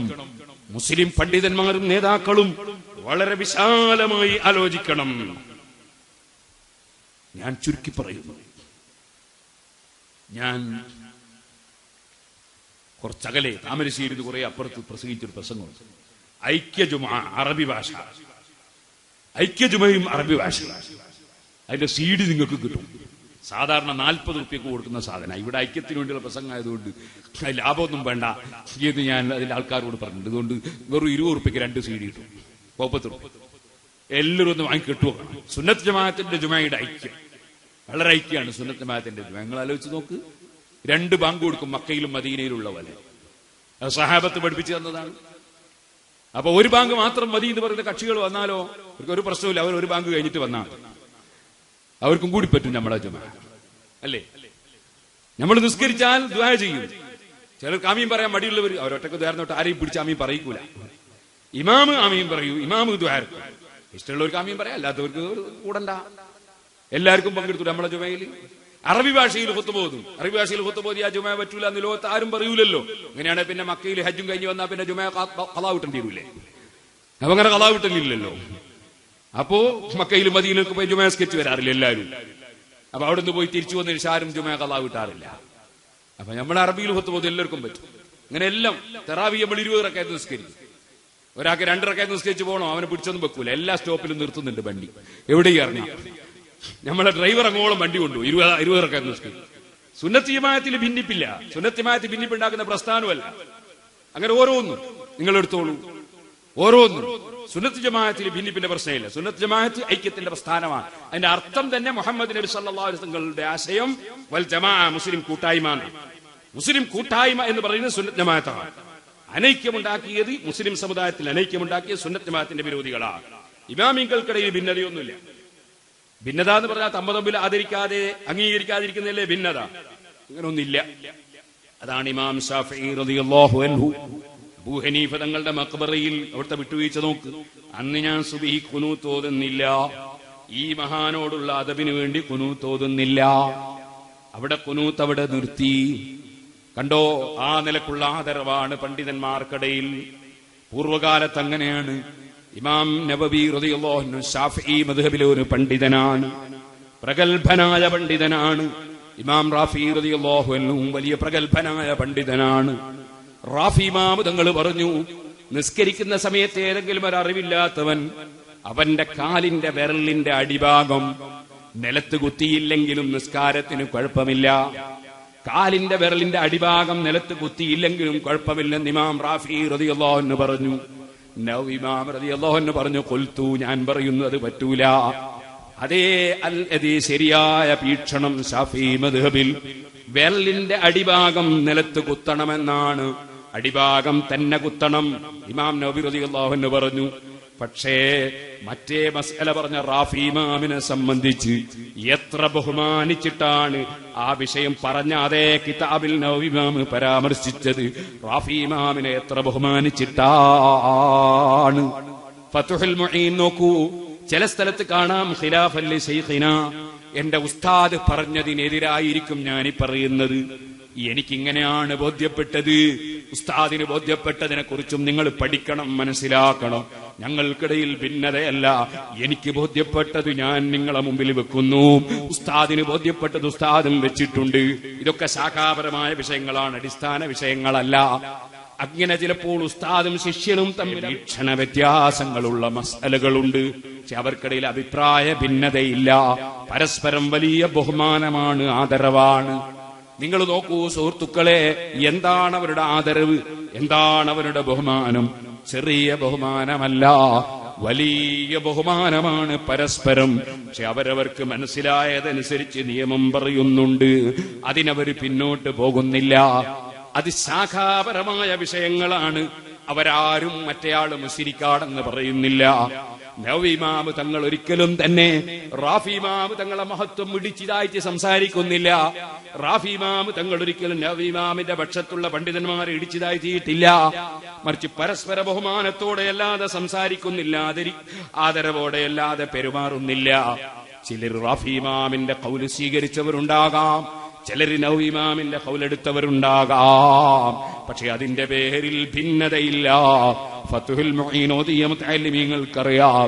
ഫത്ഹുൽ മുഈന്റെ അവസാനം പറഞ്ഞു, നിങ്ങൾ 4 മദ്ഹബിൽ ഏതെങ്കിലും ഒന്ന് സ്വീകരിക്കണം. 4 മദ്ഹബിൽ ഏതെങ്കിലും ഒന്ന് സ്വീകരിക്കണമെന്ന് പറഞ്ഞാൽ മനസ്സിലായി അവർക്കിടയിൽ ഭിന്നതയില്ല. നേരെ മറിച്ച് ഒരു പാർട്ടിക്കാരനും ഇന്ന് വരെ പറഞ്ഞിട്ടില്ല നിങ്ങൾ ഇടതുപക്ഷത്തിനോ വലതുപക്ഷത്തിനോ 2-1 വോട്ട് ചെയ്യണം എന്ന്. ഒരു UDF കാരൻ പ്രസംഗിച്ചിട്ടില്ല, ഒരു LDF കാരൻ പ്രസംഗിച്ചിട്ടില്ല. എന്തുകൊണ്ട്? അവർക്കിടയിൽ ഭിന്നതയാണ്. LDF-ഉം UDF-ഉം തമ്മിൽ ഭിന്നതയാണ്. നിങ്ങൾക്ക് ഇഷ്ടമുള്ളതിന് വോട്ട് ചെയ്യാമെന്ന് LDF കാരനോ UDF കാരനോ പറഞ്ഞിട്ടില്ല. അതേസമയത്ത് ശാഫിഈ മദ്ഹബിലെ കിതാബിൽ പറഞ്ഞു നിങ്ങൾക്ക് ഇഷ്ടമുള്ള മദ്ഹബ് സ്വീകരിക്കാം. അതിനർത്ഥം എന്താണ്? ഞങ്ങൾക്കിടയിൽ ഭിന്നതയില്ല, ഏതും സ്വർഗത്തിലേക്കുള്ള വഴിയാണ്. ഇതുപോലെ ഒരാൾ ഇമാം റാഫി റളിയല്ലാഹു അൻഹുവിനെ സ്വീകരിച്ചാൽ നരകത്തിലാണെന്ന് പറയാൻ പറ്റൂല. ഒരാൾ നവവി ഇമാമിനെ സ്വീകരിച്ചാൽ നരകത്തിലാണെന്ന് പറയാൻ പറ്റൂല. സൂറത്തു ബറാഅത്ത് നിങ്ങൾക്ക് മനസ്സിലാകുന്ന ഒരു ഉദാഹരണം പറയുന്നു. ആ സൂറത്തു തൗബയുടെ ആദ്യം ബിസ്മി ചൊല്ലൽ ഹറാമാണെന്ന് ഒരാൾ പറയുന്നു, അല്ല കറാഹത്താണെന്ന് മറ്റൊരാൾ പറയുന്നു. അതിന്റെ മധ്യത്തിൽ വെച്ച് ഓതുമ്പോൾ അവിടെ സുന്നത്താണെന്ന് അല്ലെങ്കിൽ ജായിസാണെന്ന് ഒരാൾ പറയുന്നു, കറാഹത്താണെന്ന് മറ്റൊരാൾ പറയുന്നു. രണ്ട് സ്വീകരിച്ചാലും നരകത്തിലാണെന്ന് പറയാൻ വകുപ്പില്ല. രണ്ടും ഒരേ മദ്ഹബിലെ ഇമാമിങ്ങളാണ്. ഇതുപോലെ സുഹൃത്തുക്കളെ, കാലം മുന്നോട്ട് പോകുമ്പോൾ പുതിയ പുതിയ പ്രശ്നങ്ങൾ വരും. ആ പുതിയ പുതിയ പ്രശ്നങ്ങൾ വരുമ്പോ ഉദാഹരണത്തിന് വേണ്ടി ഞാൻ പറയുന്നു, പഴയ കാലത്ത് മൈക്ക് സെറ്റ് ഇല്ല. മൈക്ക് സെറ്റ് എന്ന് പറയുന്ന ഒരു സാധനം പഴയ കാലത്തില്ല. അതുകൊണ്ട് ഇമാമുകളുടെ കിതാബുകൾ നോക്കുന്ന ഈ ആലിമീങ്ങൾ, ആ ആലിമീങ്ങൾ ഒരു വിഭാഗം പണ്ഡിതന്മാർക്ക് അത് ഖുതുബക്ക് ഉപയോഗിക്കുന്നതിന് കുഴപ്പമില്ലെന്ന് ബോധ്യപ്പെട്ടു. ഒരു വിഭാഗം പണ്ഡിതന്മാർക്ക് അത് കുഴപ്പമാണെന്ന് ബോധ്യപ്പെട്ടു. അതിന്റെ പേരിൽ ചേരിചിരുന്ന് ആലിമീങ്ങളെ നിഷേധിക്കാനോ നിന്ദിക്കാനോ പരിഹസിക്കാനോ അവമതിക്കാനോ കുറ്റം പറയാനോ ഇസ്ലാം അനുവദിച്ചിട്ടില്ല. ആലിമീങ്ങളാണ്. മുഴുവൻ ആളുകളെയും ആദരിക്കണം, ബഹുമാനിക്കണം. ആരെയും നിന്ദിച്ചുകൂടാ. ഒരു ആലിമിനെ ഒരാൾ സ്വീകരിച്ചാൽ അതിന്റെ പേരിൽ അവനെ അകറ്റി നിർത്തിക്കൂടാ. വേറൊരു ആലിമിനെ മറ്റൊരാള് സ്വീകരിച്ചാൽ അതിന്റെ പേരിൽ അവനെയും അകറ്റി നിർത്തിക്കൂടാ. സർവ മഹല്ലുകളിലും ചിന്തിക്കേണ്ട ഒരു കാര്യമാണിത്. പണ്ഡിതന്മാർക്കിടയിൽ ശാഖാപരമായ ഭിന്നതകൾ വരും. അത് അടിസ്ഥാന ഭിന്നതകൾ പോലെയല്ല. അത് സുന്നത്ത് ജമാഅത്തുകാരനും അല്ലാത്തവരും തമ്മിലുള്ള ഭിന്നത പോലെയല്ല. സുന്നത്ത് ജമാഅത്തുകാരനും അല്ലാത്തവരും തമ്മിലുള്ള ഭിന്നത അത് ഞാൻ പറയേണ്ടതില്ല, നിങ്ങൾക്കറിയാം. ഇപ്പൊ നിങ്ങൾ നോക്കൂ, ഞാനുമായി സംവാദം നടത്തിയൊരു കൂട്ടൻ എവിടുന്ന്, ഉസങ്കടി എന്ന് പറഞ്ഞ സ്ഥലത്ത് നിന്ന്, കാസർഗോഡ്.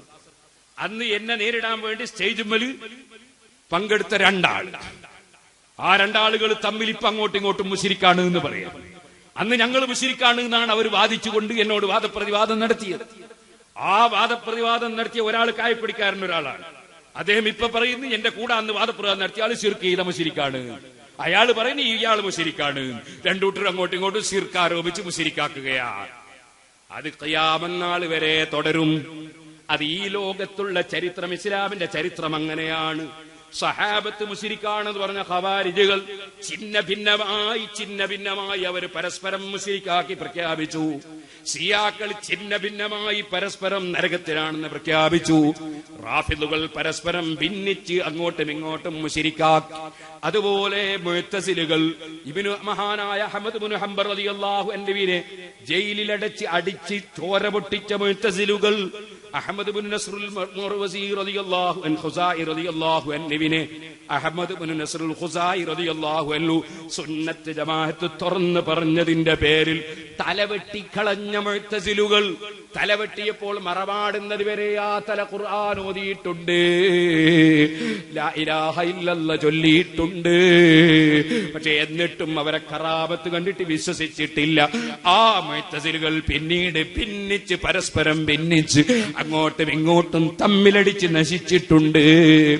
ആ കക്ഷികളുടെ വാദങ്ങൾ കോപ്പിയടിച്ചവരാണ് ഇന്ന് നമ്മുടെ കേരളത്തിലുള്ള സുന്നത്ത് ജമാഅത്തിന്റെ മറുവശത്തുള്ള മുഴുവൻ ആളുകളും. അവരുടെ ഓരോ വാദങ്ങൾ കോപ്പിയടിച്ചവരാണെന്ന് പണ്ഡിതന്മാർക്കറിയാം. അവരിപ്പോൾ ഭിന്നിച്ചങ്ങോട്ടും ഇങ്ങോട്ടും മുശ്രിക്കാക്കുന്നത് കാണാം. പക്ഷേ മുസ്ലിമീങ്ങളെ, സുന്നത്ത് ജമാഅത്തിലെ ഒരു പണ്ഡിതരും വേറൊരു പണ്ഡിതൻ മുശ്രിക്കാണെന്ന് ഇന്നുവരെ പറഞ്ഞിട്ടില്ല. തുടർന്ന് നിസ്കരിക്കരുതെന്ന് പറഞ്ഞിട്ടില്ല, സലാം ചൊല്ലരുതെന്ന് പറഞ്ഞിട്ടില്ല, വിവാഹം കഴിക്കരുതെന്ന് പറഞ്ഞിട്ടില്ല. കാരണം സുന്നത്ത് ജമാഅത്തിന്റെ പണ്ഡിതർക്കിടയിൽ അടിസ്ഥാനപരമായ ഭിന്നതകളില്ല. അവർക്കിടയിൽ വീക്ഷണ വ്യത്യാസങ്ങൾ ഉണ്ടാകും. അത് നേരത്തെ ഇമാമിങ്ങൾക്കിടയിൽ വീക്ഷണ വ്യത്യാസം ഉണ്ടായിട്ടുണ്ട്, സഹാബത്തിനിടയിൽ ഉണ്ടായിട്ടുണ്ട്, പിൽക്കാലത്തുള്ള പണ്ഡിതന്മാർക്കിടയിലും ഉണ്ടായിട്ടുണ്ട്. അത് ഖിയാമത്ത് നാൾ വരെ അതും തുടർന്നുകൊണ്ടിരിക്കും. അവിടെയാണ് ഇമാം ഗസാലി റളിയല്ലാഹു അൻഹു ഇടപെട്ടത്. ഇവത്തിഫാഖി സലഫിൽ ഉമ്മ. ഇമാം ഗസാലി റളിയല്ലാഹു അൻഹു പറയാണ്, പൂർവകാലത്ത് കഴിഞ്ഞുപോയ സഹാബത്തിനിടയിൽ തർക്കമില്ല. 4 മദ്ഹബിന്റെ ഇമാമിങ്ങൾക്കിടയിൽ തർക്കമില്ല. അലാ ദമ്മിൽ മുബ്തദിയതി, പുത്തനാശയക്കാരെ കടുത്ത ഭാഷയിൽ, ഏത് ഭാഷ? തെളിവുകൾ വളരെ വ്യക്തമായി പറഞ്ഞു കൊടുത്തുകൊണ്ട്, അല്ലാതെ ചീത്ത പറഞ്ഞുകൊണ്ടല്ല, തെറി പറഞ്ഞുകൊണ്ടല്ല, പ്രകോപനമുണ്ടാക്കിക്കൊണ്ടല്ല, തെളിവുകൾ വ്യക്തമായി പറഞ്ഞു കൊടുത്തുകൊണ്ട് സുന്നത്ത് ജമാഅത്തിന്റെ വിരോധികളെ ആക്ഷേപിക്കണം. വമുഹാജറതിഹിം, അവരുമായി പിണങ്ങി മാറി നിൽക്കണം. മതരംഗത്ത് അവരുമായി ബന്ധം പാടില്ല.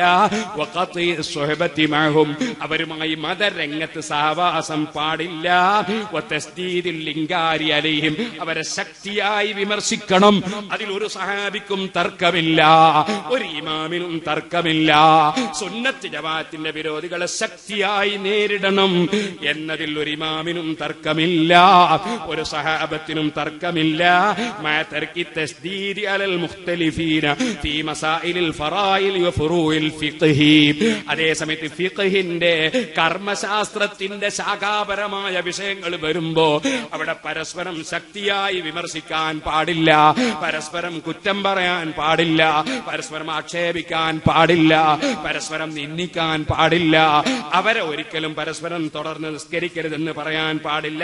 ഫഹാദാ മിൻ ഹൈസു ശറഉ ദലീലുൻ ഖാതിഉൻ, ഇത് വ്യക്തമായ തെളിവാണ്. എല്ലാ സുന്നത്ത് ജമാഅത്തിന്റെ പണ്ഡിതരും സ്വർഗത്തിലേക്ക് നയിക്കുന്നവരാണ്, എല്ലാവരും സ്വർഗത്തിന്റെ വക്താക്കളാണ്. അതുകൊണ്ട് ഇമാമിങ്ങൾക്കിടയിലുള്ളതൊക്കെ വീക്ഷണ വ്യത്യാസങ്ങളാണ്. അതിന്റെ പേരിൽ മുസ്ലിം സമുദായം ഭിന്നിച്ച് തമ്മിലടിക്കാൻ പാടില്ല, ആരെയും നിന്ദിക്കാൻ പാടില്ല. അതേസമയത്ത് സുന്നത്ത് ജമാഅത്തിന്റെ വിരോധികളെ നേരിടുന്നതിൽ എല്ലാവരും യോജിക്കണം. കാരണം എന്തുകൊണ്ട്? അത് നബി സല്ലല്ലാഹു അലൈഹി വസല്ലമ തങ്ങളുടെ പ്രഖ്യാപനമാണ്. അതേ, മാമിൻ നബിയിൻ ബഅസഹുല്ലാഹു ഫീ ഉമ്മത്തിഹി, ഏത് നബി ലോകത്ത് വന്നിട്ടുണ്ടോ അവർക്കൊക്കെ സംഭവിച്ചൊരു കാര്യമുണ്ട്, അതെനിക്കും സംഭവിക്കുമെന്ന നിലക്ക് നബി സല്ലല്ലാഹു അലൈഹി വസല്ലം പറയുന്നു. ഇല്ലാ കാന ലഹു ഹവാരിയൂന വഅസ്ഹാബുൻ യഖുദൂന ബിസുന്നതിഹി വയഖ്തദൂന ബിഅംരിഹി. ഏത് നബിക്കും അവരാദ്യ കാലങ്ങളിൽ ആ നബി പഠിപ്പിച്ചതുപോലെ ശരിയായ നിലയ്ക്ക് ജീവിക്കുന്ന ഒരു നല്ല സമൂഹം ആദ്യ കാലഘട്ടങ്ങളിൽ ഉണ്ടാകും. പിന്നീട് പിൽക്കാലത്ത് ചില പുത്തനാശയക്കാര് വരും. അവരെ സ്വഭാവം എന്താണ്? അവര് പ്രവർത്തിക്കാത്തത് പറയുന്നവരാണ്. കൽപ്പിക്കപ്പെടാത്തത് ചെയ്യുന്നവരാണ്. സ്ത്രീകളെ പള്ളിയിൽ കൊണ്ടുപോകണമെന്ന് അല്ലാഹുവിന്റെ റസൂല് കൽപ്പിച്ചിട്ടില്ല. വീട് ഖൈറാണെന്നാണ് റസൂലുള്ള പറഞ്ഞത്, പക്ഷേ കൊണ്ടുപോകണമെന്നാണ് അവരുടെ നയം. അതുപോലെ സഹാബത്തിനെ പിന്തുടരാൻ ആ നബിതങ്ങളും ഖുർആനും പറഞ്ഞത്, പക്ഷേ ആ സഹാബത്തിന് പിഴച്ചു എന്നാണ് നയം. ആ നിലയ്ക്ക് യഖൂലൂന മാ ലാ യഫ്അലൂൻ, അവര് പ്രവർത്തിക്കാത്തത് പറയുന്നവരും കൽപ്പിക്കപ്പെടാത്തത് ചെയ്യുന്നവരും ആ കക്ഷികൾ ഫമൻ ജാഹദഹും ബിയദിഹി ഫഹുവ മുഅ്മിൻ, അവരോട് കൈകൊണ്ട് സമരം ചെയ്തവൻ ഒരു മുഅ്മിനാണ്. കൈകൊണ്ട് സമരം എങ്ങനെയാണ്? അവരെ തല്ലലല്ല, കൊല്ലലല്ല. കൈകൊണ്ടുള്ള സമരം എന്നത് അവർക്കെതിരെ കിതാബ് എഴുതലാണ്, അവർക്കെതിരെ പുസ്തകം എഴുതലാണ്, അവർക്കെതിരെ ലേഖനം എഴുതലാണ്. അങ്ങനെ ഓരോ കാലഘട്ടത്തിലും ഓരോ രാജ്യത്തും അനുയോജ്യമായ വിധം നിയമപരമായ മാർഗത്തിലൂടെ അവർക്കെതിരെ കൈകൊണ്ട് സമരം ചെയ്യണം. അവർക്കെതിരെ സുന്നത്ത് ജമാഅത്ത് പറയുന്നൊരു വേദി വരുമ്പോ അതിന്റെ നോട്ടീസ് ഒട്ടിക്കൽ കൈകൊണ്ടുള്ള സമരമാണ്, അത് പറിക്കൽ ഹറാമാണ്. ആ നിലക്ക് ഓരോ പ്രവർത്തനങ്ങളും കൈകൊണ്ടുള്ള സമരം. പിന്നെയോ വമൻ ജാഹദഹും ബിലിസാനിഹി ഫഹുവ മുഅ്മിൻ, നാവ് കൊണ്ട് അത്തരം കക്ഷികൾക്കെതിരെ ആരാണോ സംസാരിക്കുന്നത് അവനൊരു മുഅ്മിനായ മനുഷ്യനാണ്, ഈമാനുള്ളവനാണ്. വമൻ ജാഹദഹും ബിഖൽബിഹി ഫഹുവ മുഅ്മിൻ, ഒരാൾക്ക് പുസ്തകം എഴുതാൻ അറിയില്ല, കിതാബ് എഴുതാൻ അറിയില്ല, അല്ലെങ്കിൽ ഒരാൾക്കതാ അദ്ദേഹത്തിന് നാവ് കൊണ്ട് പ്രസംഗിക്കാനോ ഖണ്ഡന പ്രസംഗം നടത്താനോ സംവാദം നടത്താനോ കഴിവില്ല.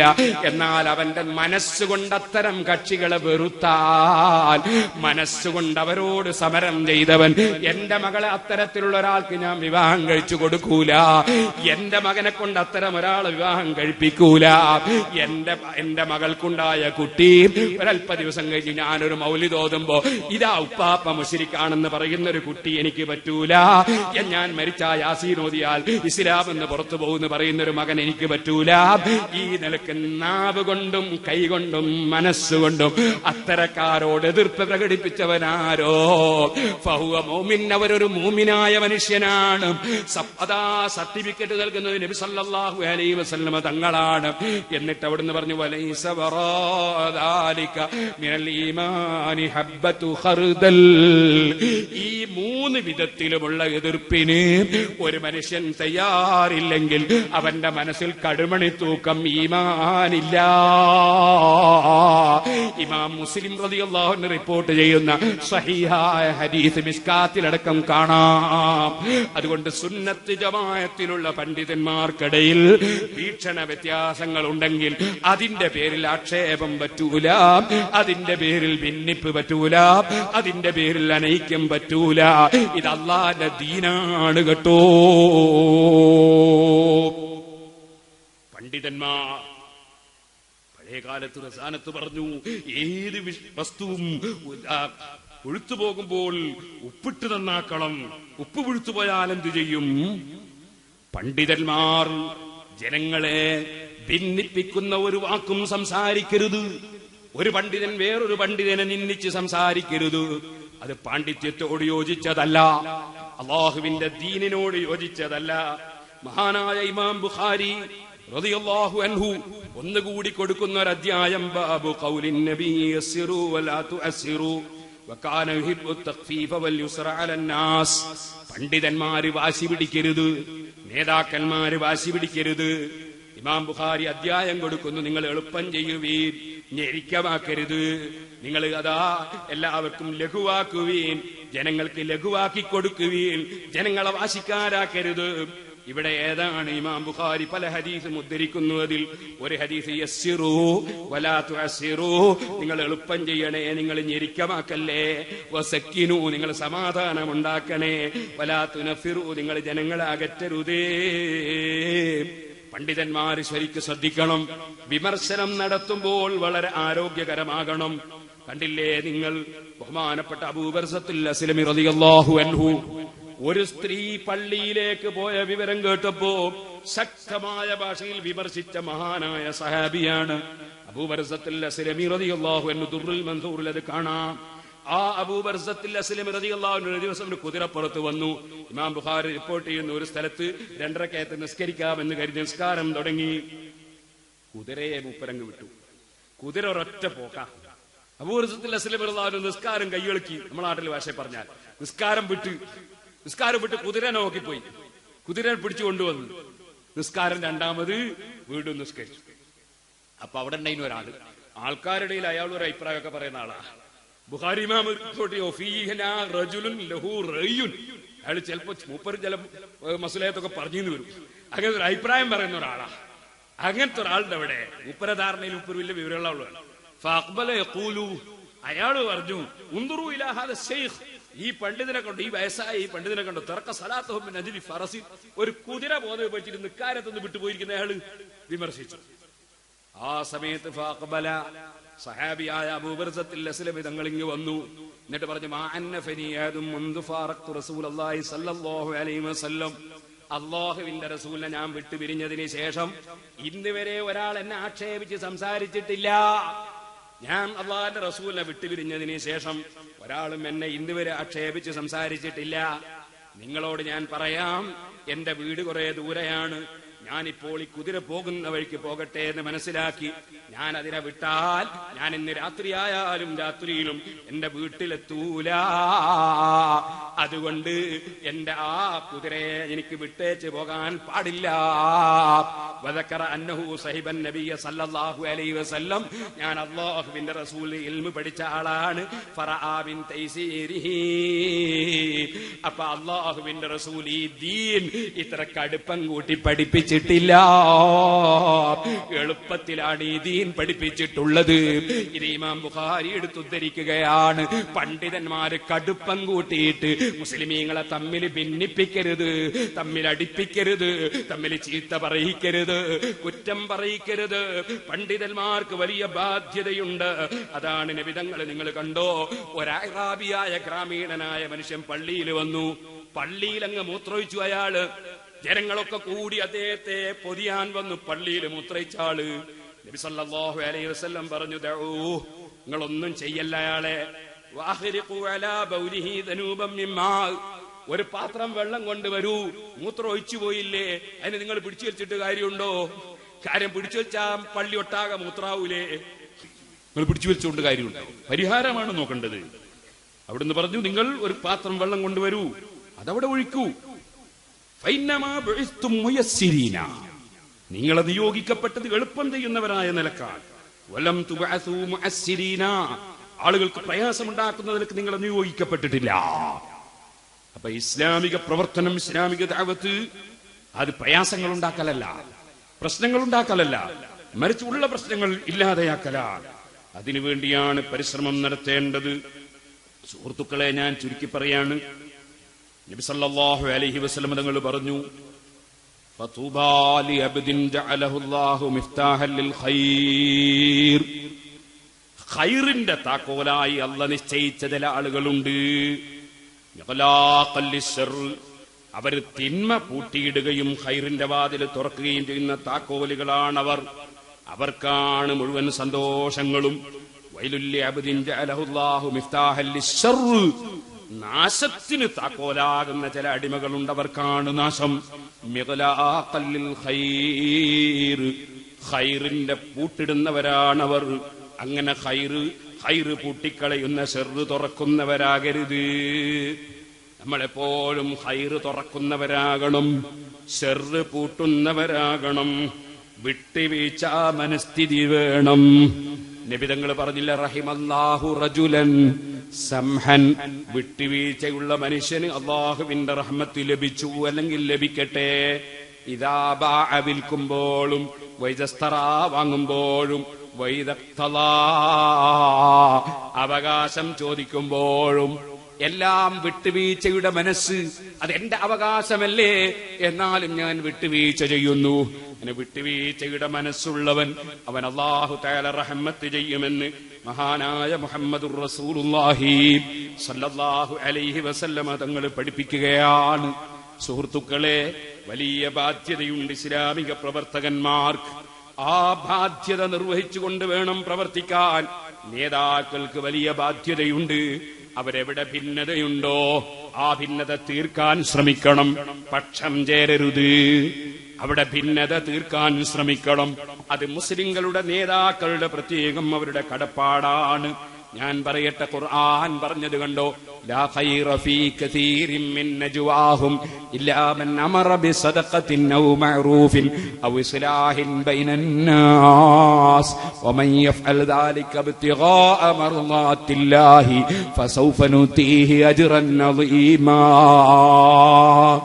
സംസാരത്തിൽ പല സംസാരത്തിലും ഖൈറില്ല നബിയേ. ഖൈറുള്ള സംസാരം ഏതാണ്? ധർമ്മം ചെയ്യാൻ വേണ്ടി പറയുന്ന സംസാരം നല്ല സംസാരമാണ്. പ്രസംഗത്തിനിടയിൽ പറയാ ഒരു ഉദാഹരണം, ഈ പരിപാടി സംഘടിപ്പിച്ചതിന് നല്ല ചെലവുണ്ടാവും, നിങ്ങളൊക്കെ സംഭാവന കൊടുക്കണം. അതൊരു ഖൈറുള്ള സംസാര. ചിലർക്ക് തോന്നി ഇവരിങ്ങനെ പിരിവെടുക്കൽ എന്നെ ഇവർക്ക് പണിയും. അള്ളാന്റെ ഖുർആന പറഞ്ഞു പിരിവെടുക്കൽ നല്ലതാണ്, അള്ളാഹുവിന്റെ ദീനിനു വേണ്ടിയായിരിക്കണം. ലാ ഖൈറ ഫീ കസീരിൻ മിൻ നജ്വാഹും ഇല്ലാ മൻ അമറ ബിസദഖത്തിൻ. ധർമ്മം ചെയ്യാൻ പറയുന്ന സംസാരം നല്ല സംസാരമാണ്. ഔ മഅറൂഫിൻ, നല്ല കാര്യം പറഞ്ഞാൽ അത് നല്ല സംസാരമാണ്.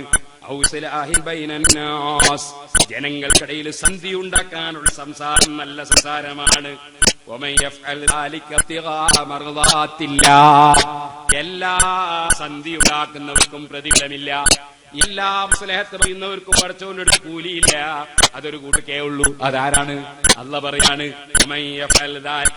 ജനങ്ങൾക്കിടയിൽ സന്ധി ഉണ്ടാക്കാൻ ഒരുത്തൻ പ്രവർത്തിച്ചാൽ എന്ത് പ്രവർത്തിച്ചു, അത് ഞാനാണ് തീർത്ത് എന്ന് പറയാനല്ല, ഞാനാണ് പ്രശ്നം തീർത്തത് എന്ന് പറയാനല്ല, അതിന്റെ ക്രെഡിറ്റ് കിട്ടാനല്ല, അത് പത്രത്തിൽ നിന്ന് തീർത്തു വരാനല്ല, ആളുകൾക്കിടയിൽ പ്രശസ്തി കിട്ടാനല്ല,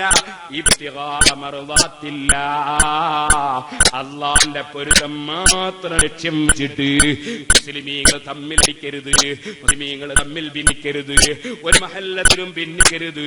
അങ്ങനെ ജനങ്ങളുടെ നന്മ അതുപോലെ മറ്റു സമുദായവുമായി തമ്മിലടിക്കരുത്. ആ നിലക്ക് അള്ളാന്റെ പൊരുത്തം മാത്രം ലക്ഷ്യം വെച്ച് ആര് മസ്ലഹത്തിന് വേണ്ടി പണിയെടുക്കുന്നുണ്ടോ, ആര് പ്രവർത്തിക്കുന്നുണ്ടോ,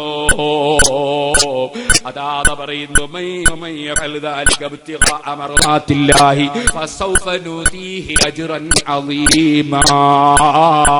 അവർക്ക് നമ്മൾ മഹത്തായ പ്രതിഫലം നൽകും. നബി വലിയ പ്രതിഫലം മസ്ലഹത്ത് സംസാരിക്കുന്നവർക്ക്. ചില ആളുകൾ പറയും ഞാൻ മസ്ലഹത്ത് സംസാരിക്കും, പക്ഷെ അവർ കേൾക്കുന്നില്ല. ആരാ കേൾക്കാത്തത്? ഞാൻ പറയാണ് അനുയായി എടുക്കുന്നില്ല. ഞാനെന്തിന്റെ നേതാവാകണം? ഞാൻ രാജിവെച്ചു പോകണം. ഞാനൊരു സംഘടനയുടെ നേതാവാണോ? എങ്കിൽ അനുയായികൾ കേൾക്കുന്നില്ലെങ്കിൽ രാജിവെച്ചു പോകണം, നേതാവാകാൻ പറ്റില്ല. ഞാനൊരു ഉദാഹരണം പറഞ്ഞാണ്. ഞാനൊരു സംഘടന ചെറിയൊരു പ്രവർത്തകനാണ്. സുഹൃത്തുക്കളെ, അനുയായികൾ കേൾക്കുന്നില്ലെന്നൊരു നേതാവ് പറയാൻ പാടില്ല. പറയുന്നെങ്കിൽ അയാൾ നേതാവല്ല. നേതൃത്വം പറയുന്നത് അനുസരിക്കുന്നവരാണ് അനുയായികൾ. നേതൃത്വം പറയുന്നത് അനുസരിക്കാത്ത, ഒരു അച്ചടക്കമില്ലാത്ത ചുറ്റാടി സമുദായത്തിനുണ്ടാകരുത്. ഇപ്പോൾ അതാണ് സംഭവിച്ചുകൊണ്ട്